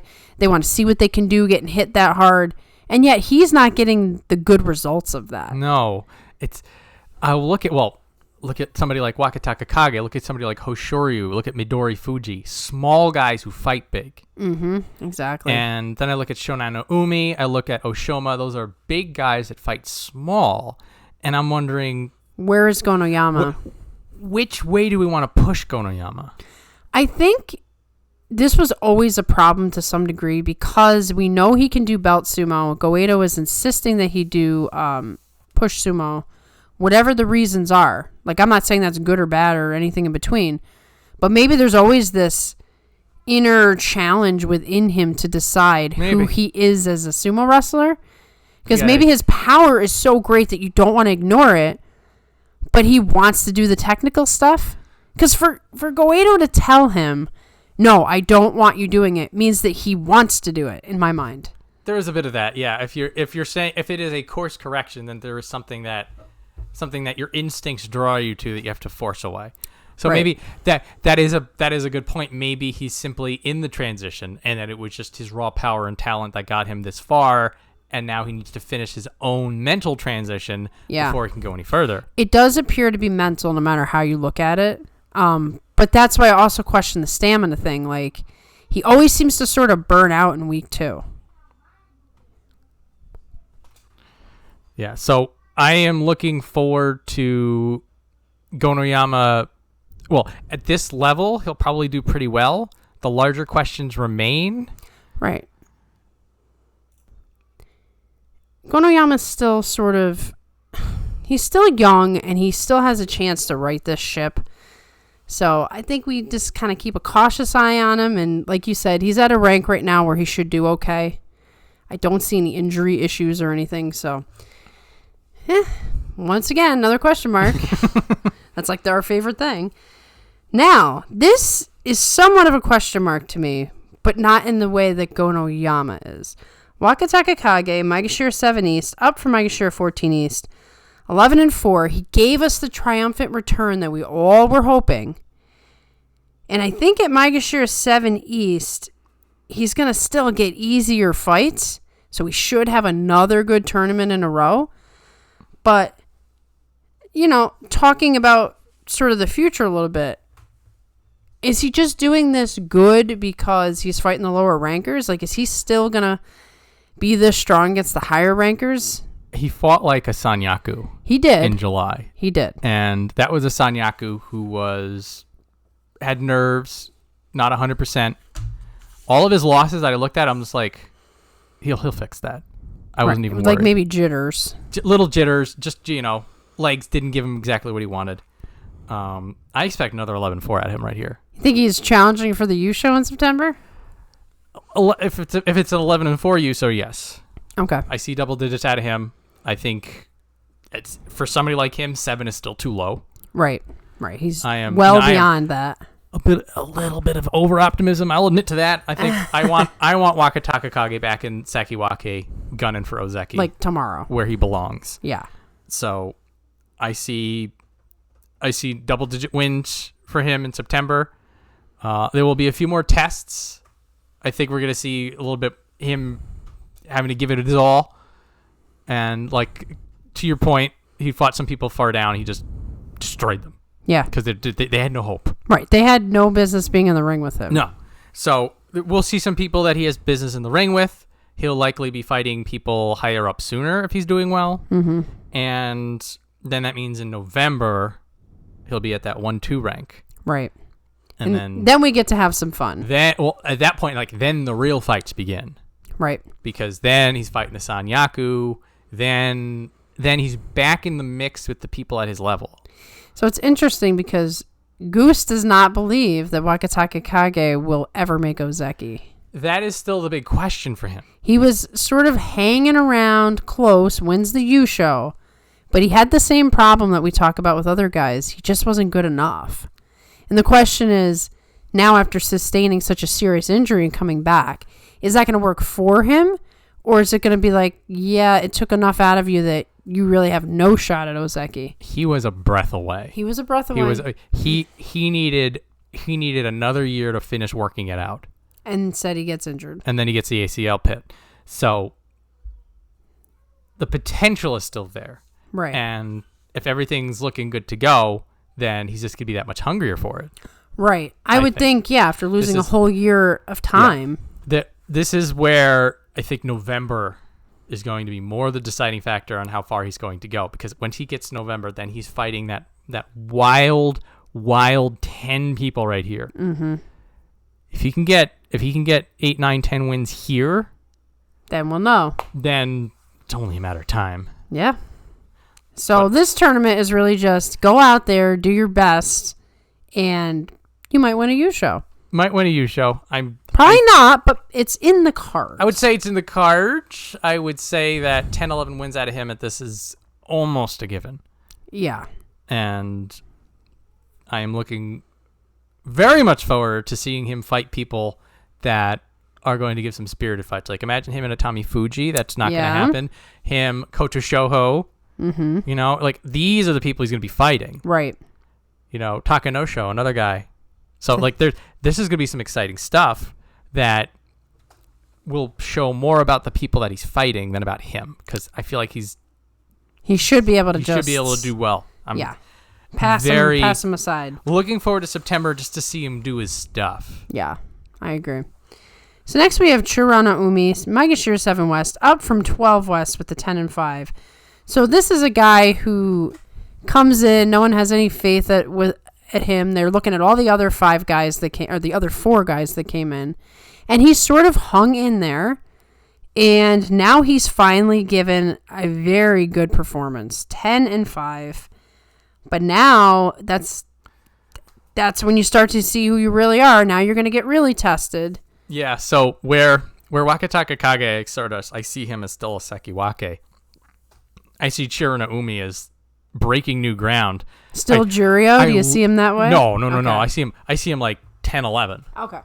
And I absolutely love Churanoumi. I love the new veteran. I love that he's just defying odds, that he's got this great work rate. Mm-hmm. So I'm a little scared for him up here. Yeah. He's a little bit high. This is gonna be a rough time. I mean, he's for him. Definitely gonna fight Wakatakakage, which is maybe on day 1. Oh, that could be fun. But I'm just like, I can't wait to see what he does with it. Right. You know, you're just like, here's a new chew toy. How are you gonna handle this one? Yeah, you're gonna rip off the ends or what? I'm very excited. I'm bracing for the worst, hoping for the best, but know that no matter which way it goes, he's gonna give us a good time. Yeah. So big question mark for him, but not necessarily any pressure. It's like, just do your thing. Yeah, just go out there and have some fun. Yeah.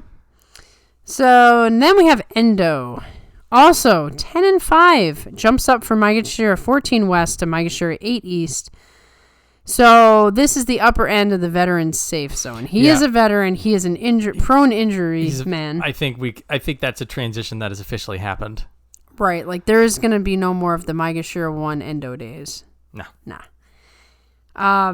It's good though, because he gets dropped down into Juryo and then he just cleans house and comes back and gets a 10-5. So it's encouraging that he has not given up. Yeah, he hit it. He hit his pace. Some part of him is just like, okay, I'm not capable of the S tier sumo, but I'll give him the A and the B.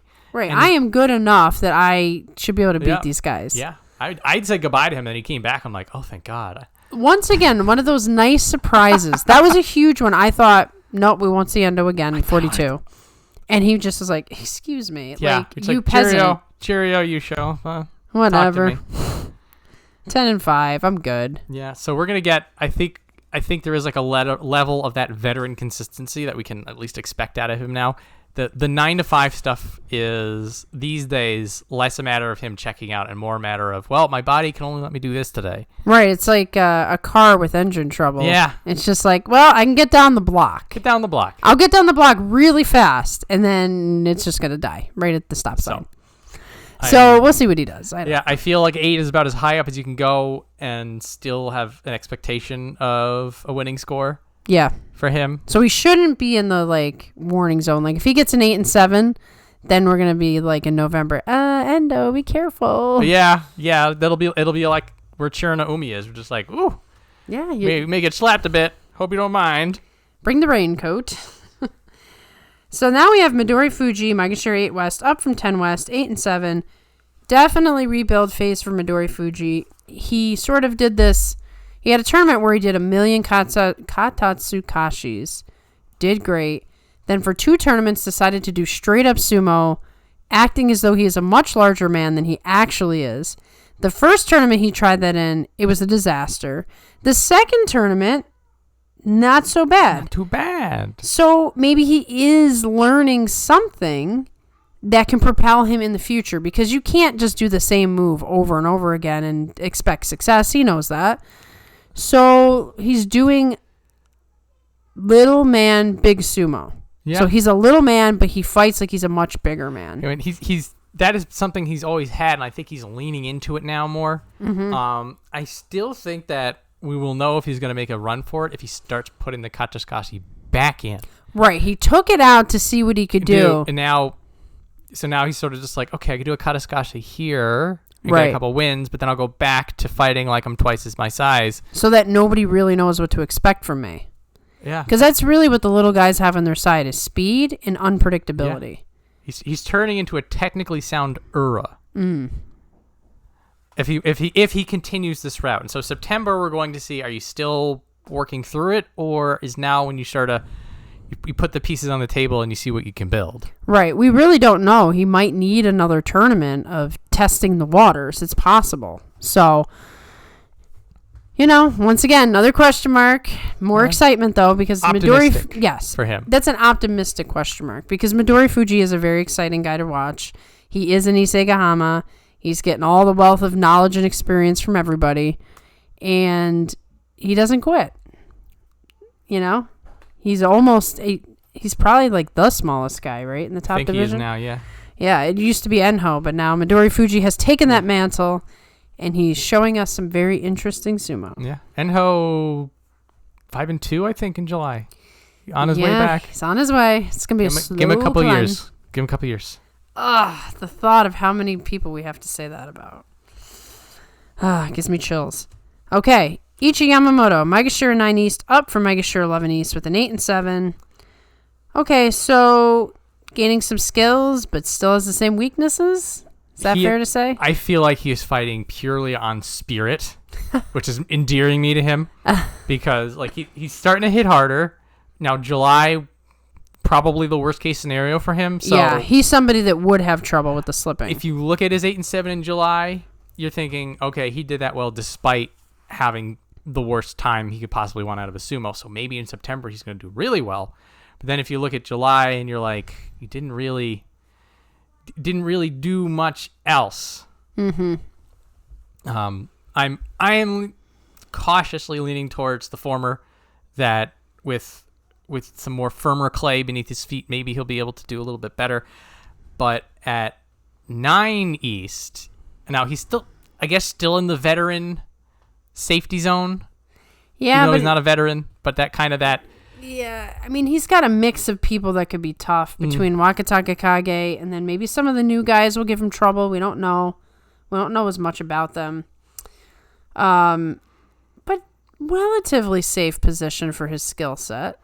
Unless he has a disaster. Yeah, I think like if he keeps up his spirit, if he keeps wanting it, and probably the biggest thing in July is that he tried to go forward a lot more often. Yes. Which is, the simple thing, but what you have to do. He did so much backpedaling, panicking, stuff like that, and that has been one of the things holding him back. He keeps that forward momentum, maybe has a little bit more surety in his feet. Mm-hmm. He could make some... Maybe another 8 and 7. Yeah, maybe make a little bit of progress. I feel like another Kachikoshi is not out of the question for him. And then September is an opportunity to show us his plans for the future. Right. Lay them all out there. Okay, now we have Oshoma, Maegashira 9 West, down from Maegashira 9 East with the 7 and 8. So he was looking really good, and now that 7 and 8 is sort of tempering expectations. So the question is, who is he? Did he just have a nice little beginner's luck situation? Or was it just, I'm a little tired after my second tournament doing this? Still a little bit of nerves. I think Oshoma is not the meteoric rise kind of a person, which I feel like I have to remind people. Oshoma is the exception. Because of our... Terunofuji is the exception. We have a lot of exceptions going on these days. Our impatience is causing this. Yes. So Oshoma probably... Well, first off, he does well enough that...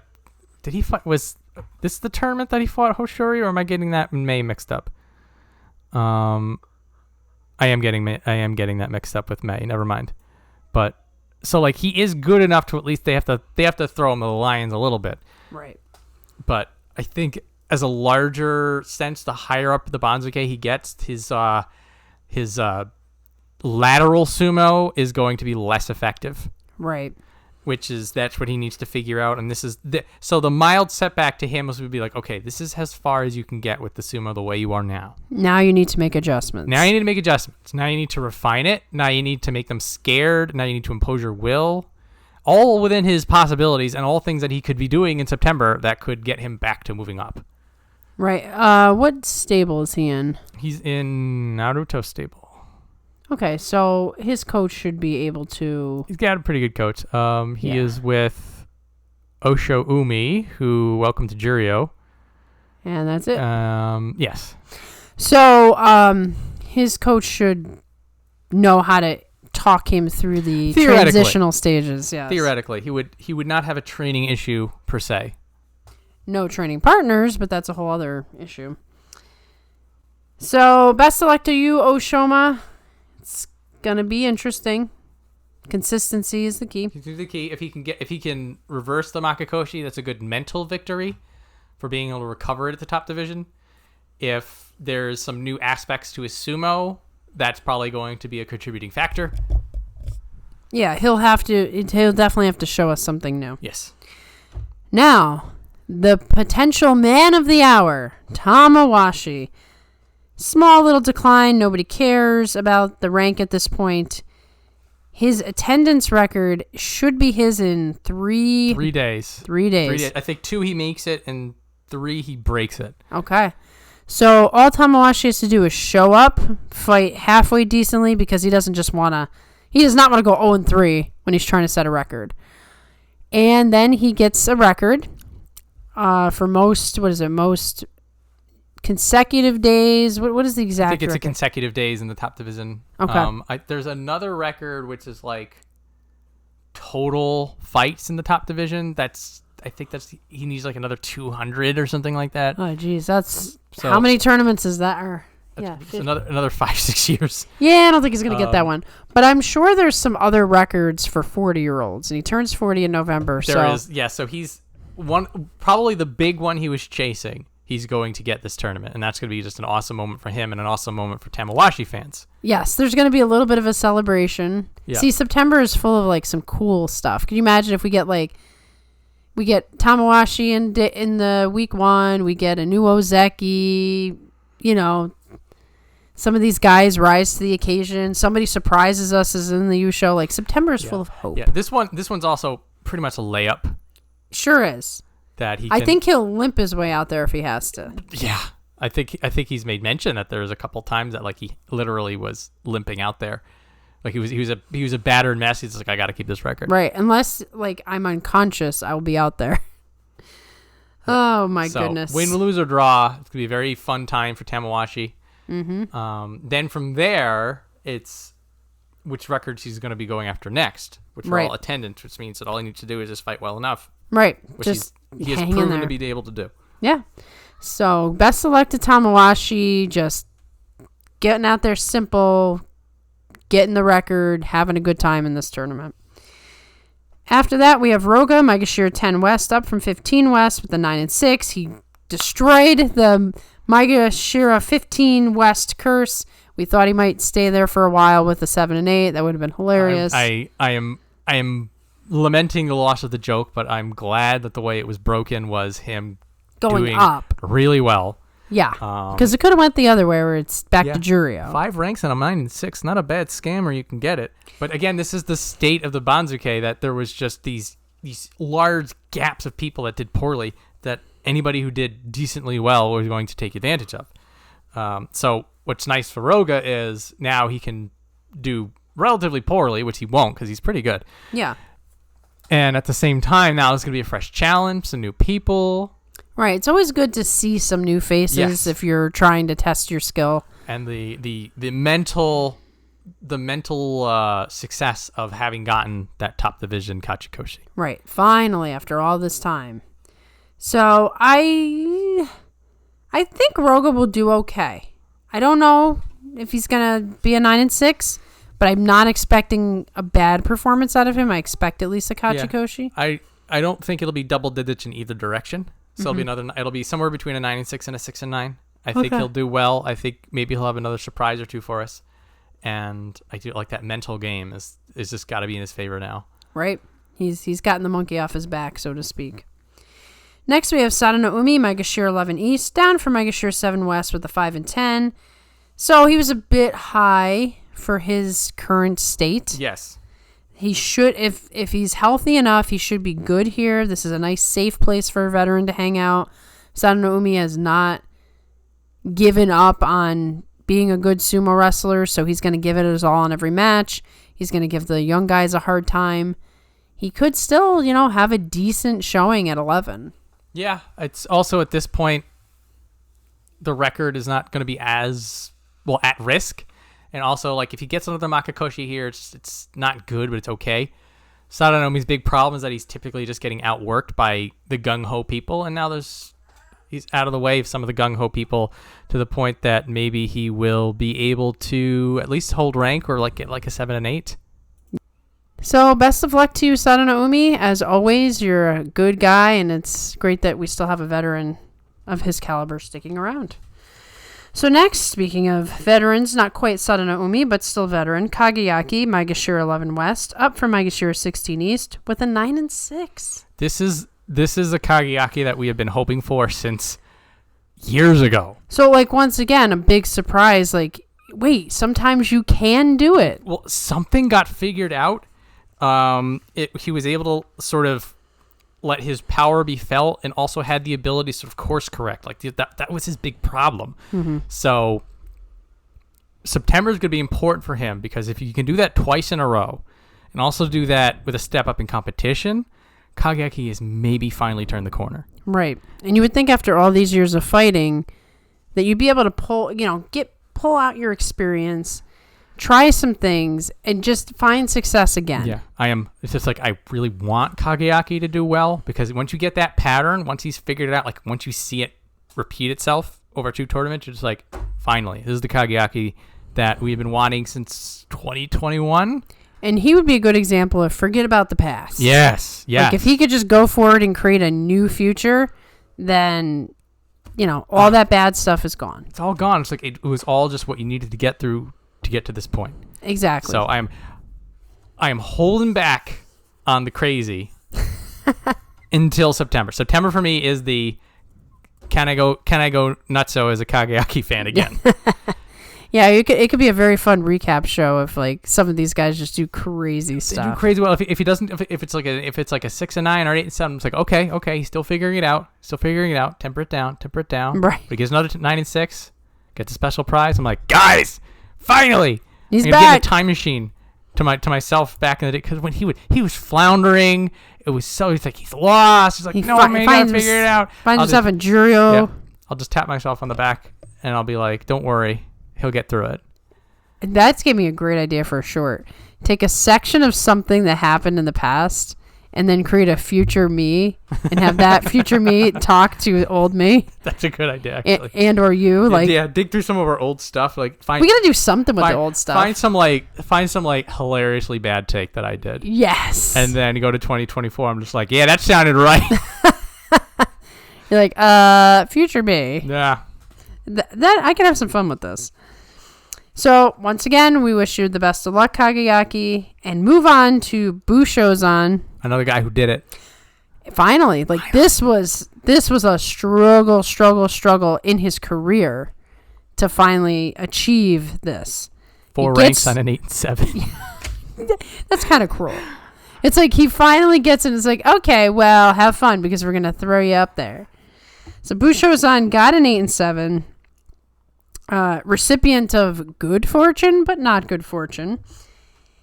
And now the question is, like, has he found something so he can put something together, or is he going to get dumped into Juryo? This is fascinating. I love that he finally did it. I love seeing his brand of sumo shine through. I don't know what's going to happen to him. I've never noticed. Does he do the plop as well, or is that uniquely a Takakeisho thing? I think that's a Takakeisho thing. Because they really, like, Bushozan actually, I think, is heavier. He's physically taller. Or is he physically taller, or is he the shortest guy? There was some discussion where something about Bushozan surprised me in the height and weight category.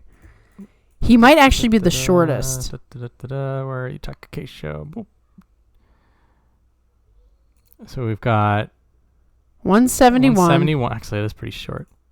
Yeah, he's shorter than Takakeisho, and he's heavier. He's a shorter, heavier Takakeisho, which I find funny because everyone talks about how Takakeisho is not a good weight for his height. And here's Bushozan, even bigger. I think he might have slightly larger arms, like wider. Actually, hang on. Look at the arms. Okay. So there. Yeah, look at that. Look at the wingspan. Compared to this hand. Uh-huh. To that hand. Look at that. That's all the difference right there. That's a 2 inches of extra wrist means everything. So I'm going to be watching Bushozan with a morbid curiosity from here on out, now that I've discovered this, because it'll be interesting just to see, can he have success now that he's finally tasted it? It's hard to put a winning score together when you've had a lot of losing. It is. So now he can forget the past and start fresh. But he could also go right back into Juryo. Well, at 12, it'd have to be pretty bad. That's what I'm perhaps saying. That being said, the top 5 of Juryo, when we get to it, is the complete opposite of it was in July. Oh, goodness. I can't wait to get to that then. Well, Bushozan, I'm so conflicted about you, but at least I have a morbid curiosity now, which was before I was like, nope, let's not even talk about him. So now another Zan, Kinbozan, or Kinbozan, depending on how you want to do it. Maegashira 12 West, down from Maegashira 8 West, 4 and 11. They didn't knock him down as much as they could have, which is a benefit to him. Like, this is, when you get that sort of luck, or grace, or however you want to put it, you got to take that bull by the horns and do so much better. Don't let it be wasted, because you don't get these all the time. He is definitely somebody who is going to look at July and say, it never happened. And he should. Yeah. At this rank, he's probably going to do fine for himself. He's a single digits Megashira kind of guy. Right. And he probably did have trouble with the slipping. He had trouble with the slipping. He's still on the working through the last vestiges of injuries. So hopeful for Kinbozan to turn it back around at this rank. Yeah. But if he does have trouble here, that is a big alarm bell. That means you might be spending time in Juryo and stuck there for a while. Maybe. Next, we have Hokutofuji, Maegashira 13 Ace. Maintains the same rank with a 6 and 9. This was wild. I did not see this one coming. Yeah. First of all, I don't know that I've seen a rank hold at 6 and 9 like that. Especially, or 2. Yeah. So, speaking of someone who has to really do something with this grace. Now, we know Hokutofuji is beat up. His power's gone. But he's low enough down and skilled enough down that maybe something nice can come out of it. He's fading out. Oh, John. This is going to be a bad day. Yeah. So, what the 6 and 9 gave him is that normally he would be at where Takayasu is. And that means he's at the danger zone. So I'm looking at this. I'm like, we'll get him for at least one more tournament. Oh, wow. You are far more negative about it than I had hoped. I understand, though. This is the realism. This is the realism. Look, he's my favorite, but I have to face facts. Like I faced facts with Kaisei. Yes, and you were right to face facts then, and you just ripped the Band-Aid off, Yep. So he can, a second chance. Maybe you do look at this, and he's just like, maybe he had a bad July as well. Maybe he looks at this and is like, okay, I'm gonna spin this boat around, and then he gets a nice 8 and 7, maybe a 9 and 6. Just like for old time's sake. Yeah, I think it's possible, but I think that it is the lack of that power base is causing everything else to fall apart, and that's just something I don't know if he's gonna get back. Right. Yeah, you hit a point where you can't come back from wherever you are. He will. So I see this, and I'm like, he'll be here at least for November. I would love an 8 and 7 out of him. Right, just any amount of extra bonus Anything time. At this point. Let's just keep him with me for a little while longer, could you? If he goes to Juryo, does he stick around? Yeah. Or? Okay. Oh yeah. I don't think he retires until he runs out of salary. He'll be Ikiyoi. Yeah. Maybe. Though you have I think Chiyomaru is like slumming it in Makushita. Wow. Yeah. He's determined to stay. There's a couple people. Hang on a minute. There's a few people in Makushita. You're sort of just like, damn, he's still in there. Aqua's still hanging out. Oh wow, there. Look at that. Chiyomaru. Daishomaru is still in there. Oh yeah. Kotokuzan. Wow. There's a group of people that are like, we're not quitting. Yeah, we like this sumo thing. We're gonna hold on to this for as long as they'll let us. So. Gee. Okay. So I think Hokutofuji definitely strikes me as that kind of guy. Yeah. And I think also he'll that. terrorize Juryo for a little while. True. So maybe we'll get a Juryo Yusho or something. That would be nice. But anyway, for September, given a stay of execution, so it's up to him whether he's going to turn that into a pardon or if he's just going to go right back on the chopping block. Right. So next we have Nishikigi, 5 and 10. So this is the real fade. This is not a warning or like an off day. He's finally, like, after really fighting hard, getting up to Sanyaku again, being an absolute terror to Terunofuji. He's losing it. Like, it's all gone. This is the trapdoor being thrown at him, and he's just dumping. This is the 13 is the 1-2 punch. This is not my lucky number. Yeah. This tournament, but Nishikigi's on the list. He's gotta scrape it together. He is. I mean, this is just sometimes it's the way it happens. You just. The birthday flips over. You just wake up one day and Father Time's just like, no. It's up. It's up. I got even more bad news for you. I'm pretty sure there's a Friday the 13th this year. I'm fine with that. Yeah, but we have a Friday the 13th. Is it? Oh, wait. During the tournament. Oh. So we got like all the bad juju coming together, but who knows? Maybe it works in reverse for some people. But the 13s have to be careful on the 13th. I guess. Yeah, it's a Friday. Are they going to play? If they face each other on the 13th, we know it's going to be bad. Yeah, I want that now. I want the 13s on the 13th. Hoshoryu and Nishikigi fight on Friday. Well, if they fight on Thursday, it still counts because it's Friday in Japan. Yes. Is that how it works? Something like that. Okay, whatever. We'll see it. The point is, I'll put that on the wish list. So, all we can do, like you said about Hokuto Fuji, it's the same story. Like, just hope he can hang on as long as possible. But, I mean, retirement is literally down the road from him. So, we got to hope Sadanoumi can hang in there longer because we're about to lose Nishikigi. They're dropping out. Yep. It's a circle of life. It is. We'll go through this someday with Hoshoryu. Probably. If, we're lucky enough to live long enough. Oh, I'm getting down. People have accused me of being a downer sometimes. I gotta just, okay, positive vibes. And then I have Ryuden. Yeah, go Ryuden. You should have waited for Wait for it for Onokatsu. Just right after Ryuden. We're almost in the happiness. So I'm going to go a little doomer again for a little while, and then happy, positive Maria will come back. Ryuden, Maegashira 14 East down from Maegashira 8 East. I guess you could say spared. He's lucky he was spared. 3 and 12. He's going to have to just forget July ever happened. Yes. No point in discussing it. And go from there. He is so on the edge of the precipice. So he was just so decisively beat up in July. Yeah. So this is the point. It's like if he forgets the past, goes in September with the fresh breath, gets some belts, he can figure it out. But otherwise, he is not going to have a good time of it. Ryuden's on the list. I mean, he's a veteran classification, not of a Nishikigi or Sadanoumi, but he's somebody that if he were to retire tomorrow, it wouldn't be shocking. Wouldn't be a shocking thing, no. So he's really got to find a way to fix this immediately, or else he's going to hang out in Juryo for a while. Yeah, he'll get dumped into Juryo. Like, there's a lot of people. Like we just said, Hokutofuji, Nishikigi, Ryuden, Takarafuji, Nishikifuji. There's a lot of people down here that... It could be one of those flips again. In a fiercer environment, they would have been down in July, and when we go and we look at Juryo in September, we're gonna have we could have as many as 8 people come up. Oh my! Wow. Okay. So Ryuden, you better be careful, dude. So looking at all these people, I'm like, guys, you cannot. September, you've got to firm up. Right. This was your last chance. You got some buys in July. Don't expect it again. Okay. Time.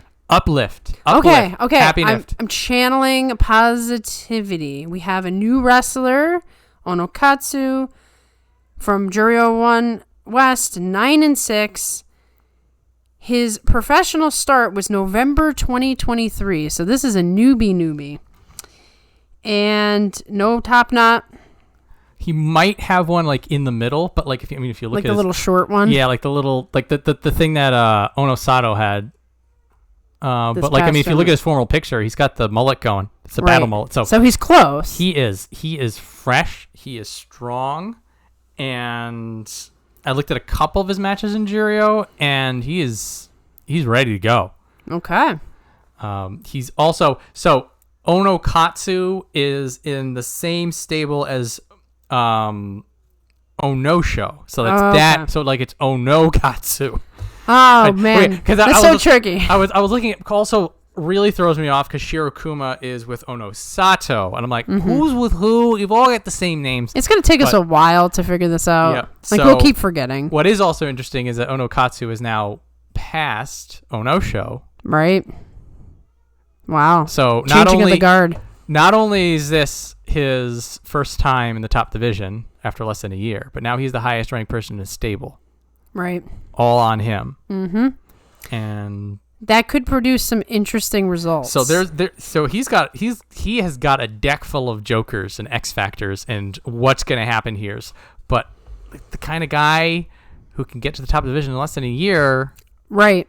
And he's going to be riding some extra adrenaline. Yeah. And that's usually what gets your first time you show winners is like right when you're fresh. And then you look at all these people barely hanging on by a thread. We have the top's going to be interesting. The middle is going to be interesting. The bottom is going to be interesting. And the first week we're going to have all these questions. And September is going to be great. Onokatsu is like a teenager walking through a retirement home right now. Oh, man, dude. And then they ask him to fight. I'm excited. I'm excited for all this. Yeah. This could be quite thrilling. I'd love to see a Onokatsu, in the Yusho race at the very least, so he has to fight somebody tough. Him getting 8, 9, 10 wins, then getting thrown to the lions. I could see it. Yeah. Yeah. We've seen it before. And with his potential, we might see it again. So, best of luck for you for certain, because we want some hype. Now, we got to go down again. We have to go down for the next 2 guys before we have hope again. Yeah. Takayasu, hurt again. 0-2-13. He drops from Maegashira 3 East to 15 East. I think that was one of the biggest drops. The thing is that Takayasu, healthy, should clean up, beat everybody here, be in the Yusho race, but he's not. We're starting to see injury every tournament. Compounding as well. Yeah. So he might be on his way out. I don't know. Yeah, like you said, if Takayasu gets to fight for 15 days, it's like a 14-1. I don't see 15 days in his future. Take his weekend off, Yeah, I'm fine with weekend Takayasu. He can do a 10-5 down here, and that should be pretty fine. But look, he had March. Mm-hmm. He had a full tournament, and then it's been this and this and. I'm at 11-4 too. It's just. It's just a wild roller coaster. So he is having a time of it. He's got the hourglass ticking. If he's gonna do this magical Yusho, he better do it now. It's also funny, he's pushing sand in the hour, he's pushing it back. He's like, I'm not done yet. So it is great from the resolve, from the never say die, but at least optimistically, he just needs to show up for 8 days. Right, that's for 7 days. That's the first step, and then they're almost gimmies. Yeah, I mean, he's down here with a bunch of retirees. This is probably the best lower Banzuke you could have in his condition. But if his condition is worse, then he's done. Well, you could be anywhere on the Banzuke. If you're not showing up, it doesn't matter who you're fighting. He showed up for 2 days and he lost both of those. So I don't know. I'm really concerned about Takayasu at this point. Unless it was strategy, okay, well, I'll fall quite a bit, but Well, no, what happened is that day 1, he fights Kirishima, tears his pectoral. Oh, that's right. And then the second loss is the Kyujo. You see, the torn pectoral is the other injury that's really ruining careers. Yeah, and also what's the problem with that is it's not a back injury, it's not his hip, it's not a foot, now it's something new. Right, it's like Asanoyama. Yep. Except for he's even older than Asanoyama. Yeah, so he can't heal as easily. So, if you show up for 7 days, that's all we can ask out of you. 8 would be nice, but 7 keeps you around. Exactly. So now we have Takanosho, who has defied the odds multiple times, only to find himself right back in this situation because that's his life. 5-10. They gave him a pretty small demotion. He went from 13 West to 15 West. You know, July could have been a little rough for him, but I doubt it. He's really a solid footwork guy. He's just seeing the end of his career, and he's trying things. He's trying to stay in. My only hope is if you had to look at this list of the fading veterans and who has the best chance of rallying it, it's Terunofuji. Yeah. He's lowest down from the veterans. I mean, Nishifuji's just too young to be a veteran. Yeah. But like he's at the highest risk, but like he's got the best chance in terms of gutting it out, deep power base, steady, solid sumo. I mean, if that fade hits him like it did in July, there's nothing helping him. But that's the case for all these people. Right. So it's like everybody got a placeholder. These guys that were here. There's some people got even luckier. But September's not going to be the same kindness. No. And then you just wonder, like, what's the relationship with Terunofuji? You know, is he sticking around? We had the thought that he would retire with Terunofuji. He's sticking around to be with Terunofuji. Right. And again, what's weird is we're like, wow, he's still around after the 10th show. Right. So maybe Terunofuji's looking at him and be like, are you retiring, man? It's like, dude, I want to retire, so, you know, any day now. Yeah, it's hard to say, but, you know, a lot of these guys, they obviously love sumo. They give up their whole life to do this. You live in the stable. You work and you cook and you accept when you don't get a salary anymore. And you give up like 20 years of your life and all of your youth to be in a sport that will probably decrease your life expectancy by 20 years. So you really lose 40 years of your life doing sumo. Must be hard for these guys to finally quit. Yeah, well, this is also they love it so much. You do not get into the top division unless you have an unhealthy obsession. Right. Well, you could get into the top division, but you don't stay in the top division. Yeah. Like you got a Hokuseiho incident. You know, he obviously doesn't love sumo that much. No. Man, I still find a way to bring him back in and disparage him. Ugh. Terrible. Terrible person I am. But anyway, if anybody can do it, Terunofuji can. So we'll be rooting for you like we always do. Next, we have the White Bear himself, Shirokuma. Maegashira 16 East, up from 8 East, 12-3. So he is going to debut in the top division after only 2 years in sumo. This is sort of a theme here. Yep. That you got all these like guys who are just flying young through the hot lower shots. ranks. This is more of the expected, like, because Takakeisho was like a 2 years in sumo kind of guy.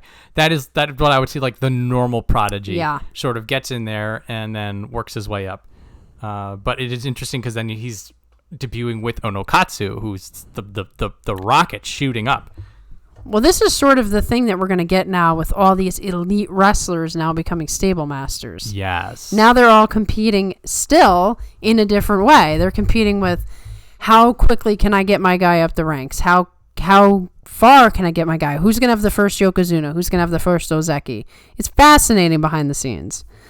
So, he's from Nishonoseki. So he's riding a high. He's got his Onosato, and now he's got his Shirokuma. And if he's lucky, Shirokuma pulls one of those Yusho things instead of Onokatsu. Well, what's interesting, they interviewed Shirokuma, and he says what he wants out of his first performance, he wants to be in a playoff with his stablemate. Wow. Onosato. He's swinging for the fences. Oh, I like this dude. I heard that, and I'm just like, I'm on this guy's team. Wow. He's ambitious. He wanted the stable playoff, fight him for all the gold. Dude, I want that too, man. I hope you have some like manifesting capability here or something, because that would be amazing. That is the kind of energy. If that is the kind of energy he's bringing, obviously, the tournament's the great equalizer. Of course, you can want anything and get slapped around. Takumi wants to be Ozeki again, Yeah, ain't gonna happen. Shodai just wants to take a nap. Nope. Not gonna happen. Sorry, you gotta be awake for those 15 days. Yeah.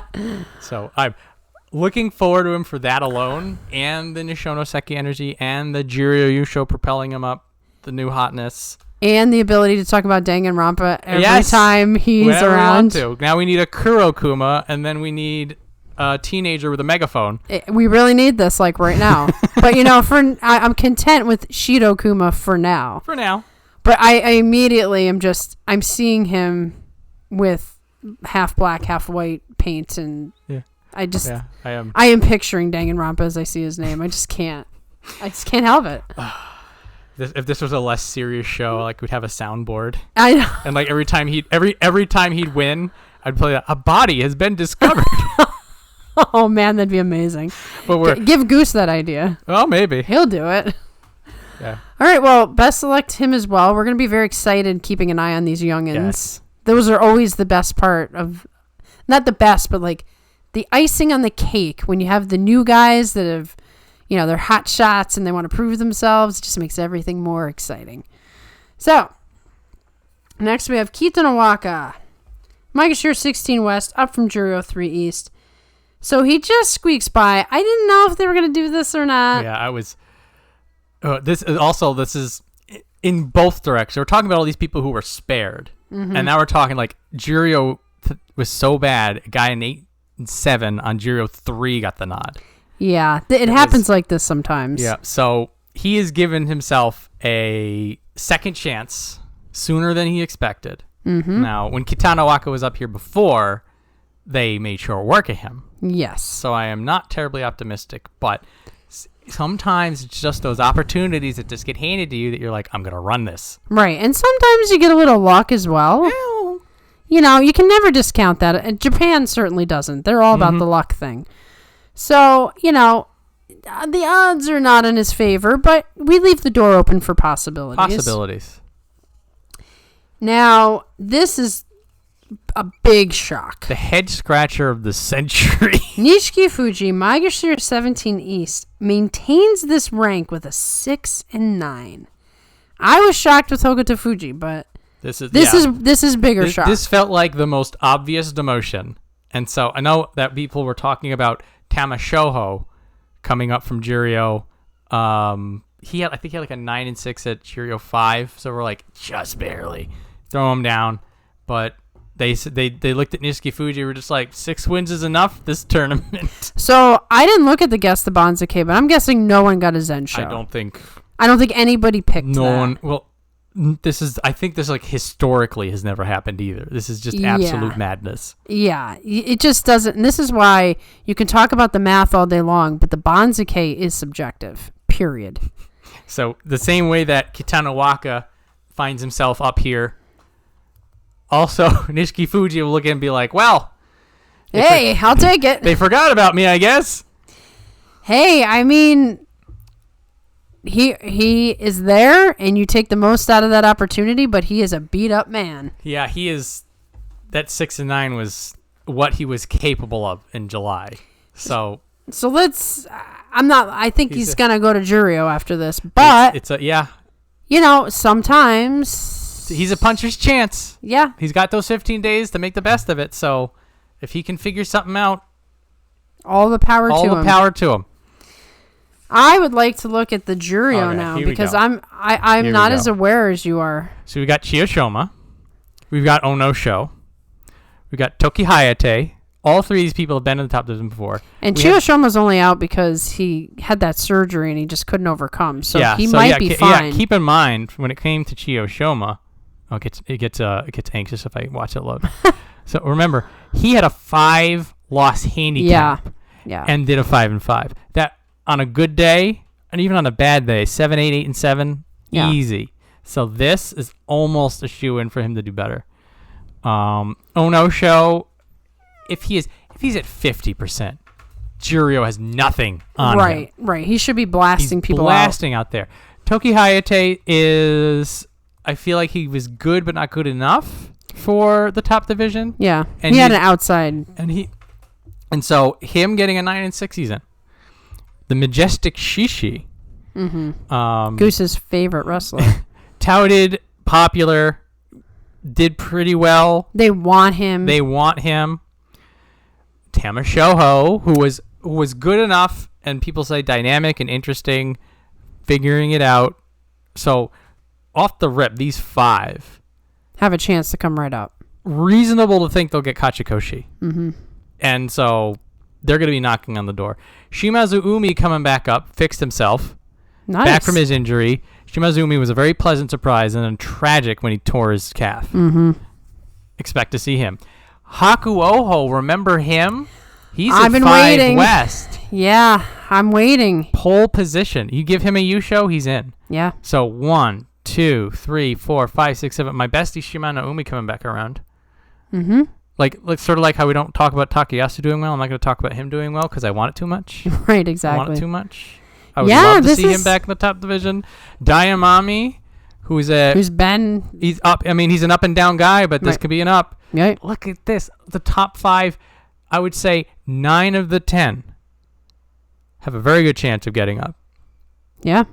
So... And you have all those guys at the bottom who all have an opportunity to do very poorly because they're hurt or they're hurt and they were veterans. And all those people did, when the Banjikei committee gave them the lease on life, they're not going to get that grace again. No, in fact, they're going to punish them extra hard. Exactly. This is where you're going to get over demoted. Mm-hmm. Yeah, imagine 9 of these are Kachikoshis. Right. We are Holy clearing mackerel. out. Yeah, they're the like, bottom. Goodbye. You're all going out of here. There is going to be some crazy consequences at the bottom, and a lot of people at the top that need to prove themselves. Mm-hmm. Yeah. That's very interesting. So I really hope Hakuoho makes it back. I've been rooting for this kid for a long time. He's the stormy weather of that whole mess is starting to make its clearing out. So now, like, sort of the hustle and bustle in the Segahama is back to whatever it is. There is rumblings of Hakuho's brethren being able to go back to having their own stable. So the Miyagino Bea may be back to normal next year. That could sort of give you something to look forward to. If that happens, then it means that Hakuho had to take a little bit of humbleness and humility and get beat up, but got the benefit of learning from Isegahama. If it turns out all good in the end. We talked about that Hakuho going and tapping Terunofuji on the back. There is some camaraderie there. It wasn't even just that. He gave him a kiss on the cheek. There was a lot of learning that happened. Yeah. There was a lot of bonding. There was a lot of growth. Mm-hmm. And so I think this also, in the very Japanese way, somebody pays their dues. Mm-hmm. They do what's asked of them. They show humility. They respect their elders. And then they get forgiven. And they're forgiven. We forget all about it. Different case, certainly, for Hakuho when it comes to forgiveness. But right. They're never going to quite treat him the way that he probably should have been treated. On the flip side, I think there was so much negativity about it that I feel like the JSA can't handle the pressure of it. Yeah, they're just gonna, because they're gonna let this happen. Mm-hmm. He's gonna go back. Hakuho knows really, really well to straight and narrow, play it clean. He's gonna be with his wrestlers. I do think also like the mental reprioritization, knowing he has to be a coach first, and the future is wide open for him. If he survives this, then he becomes the head. Put this all together and then give Hakuoho 12 wins and he's in the top division again. I can't wait to see him. Please stay injury free. Please, I beg of you. I do also believe that Takerufuji spared. He came back for those 2 days to get his wins. That was mathematically enough to keep him in the top division. I think he's finally going to be back to it in September, which would be great. Like, I hope he's fully healed. And so at 11, and particularly with this going on, he'll be a January return. Mm-hmm. Probably not a September, unless this. That could make January real hype. Yes. So things to look forward to. September is going to be all of the makings of 15 days of solid, exciting sumo. No dips. Everybody on their best behavior. Mm-hmm. Good old clean. Just straight up tournament. Just straight up.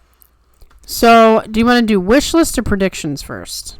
We do a wish list. Okay, wish list. Let's see if I can remember everything. Yeah. So we have 13s fighting each other on Friday the 13th. Okay, we want that. We have Takanosho doing well. Mm-hmm. We want one of the two Ozekis to do Yusho equivalent to get that ball rolling. Mm-hmm. We want how many wins for Takakeisho? How many are we? 8? I want 9, 10. What's the number? Okay. What's the number? I want 10. You want 10. What are we going to put on the wish list? I'm going to say I want Takakeisho to regain Ozeki, even if he can't stay there. Just to do it would be a boost for his pride, and then we'll go from there. Then we want Onosato to get Ozeki. Okay. I mean, it's a big if, but that'd be cool for the wish list. Atamifuji attains Bankai. Yes. What about Oho? Do we have wish for him? Or do we just like, you don't get a wish? Fight Hoshoryu. Yes. Okay. Oho fights Hoshoryu. We want Hoshoryu to be there for 15 days. Yes. Wakatakakage's Yusho contention. Yes. Yusho contention. And Wakamotoharu to be healed. Wakamotoharu to be healed. I like that.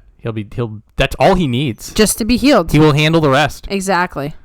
He will handle the rest. Tamawashi. Oh, Tamawashi gets hit. The record. Yep, we just need that out of the way. I kind of want to wish something for Shodai. What do we wish for Shodai?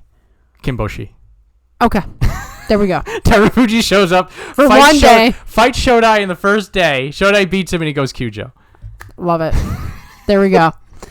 Shodai has a look that he does not know what happened. And he'll be like, 20,000 yen for the rest of my life. Sweet. Shodai gets hit in the face with a pillow the way that Takanosho got hit in the head with a pillow. Just got blasted. Cracked with it. Oh, man. Stand there. So many memes that are out there, and he has to keep the solid face. Yeah, you gotta stand there. He can't be move. He can't be like Yeah. You can't if you get, even if it's a pillow, like if it hits you on a corner like that, you just I don't know how he pulled that stoicism off. So I think that's a good That's a good wish list. We don't want it too long. No, because then we won't remember any of it. Okay. So Predictions. Who's going first? I'll let you go first. Okay, well, I am just a biased person now. I'm going for Hoshoryu again. Hoshoryu? Yes, he has something to prove, and I feel like he's going to prove it in September. This time it's going to be for real. I am going for the Onosato Shirakuma playoff. Okay, that is beautiful, and I hope it happens. Who's going to win it? I want Shirakuma to win it. This is an amazing pick. Because Onosato doesn't need to win it. It's Yusho equivalent. True. So he could get Ozeki with the Yusho equivalent, and we can have a first-time winner. And we can see Nishino Oseki just lose his mind. He's like, yeah. No. What's also great is that Nishino Oseki has like the best poker face look. Like he will, like when he was Kiseno Sato, he would like a vicious mauling of somebody. He'd walk away like, yeah, whatever. Bored. Yeah, I'm bored. So, like, I'm over it. Like he'll be a ringside judge to this. He'll be they go over to him. His two proteges locked in the record breaking, or it hasn't happened in how many years. Yusho playoff. He looks up. He just.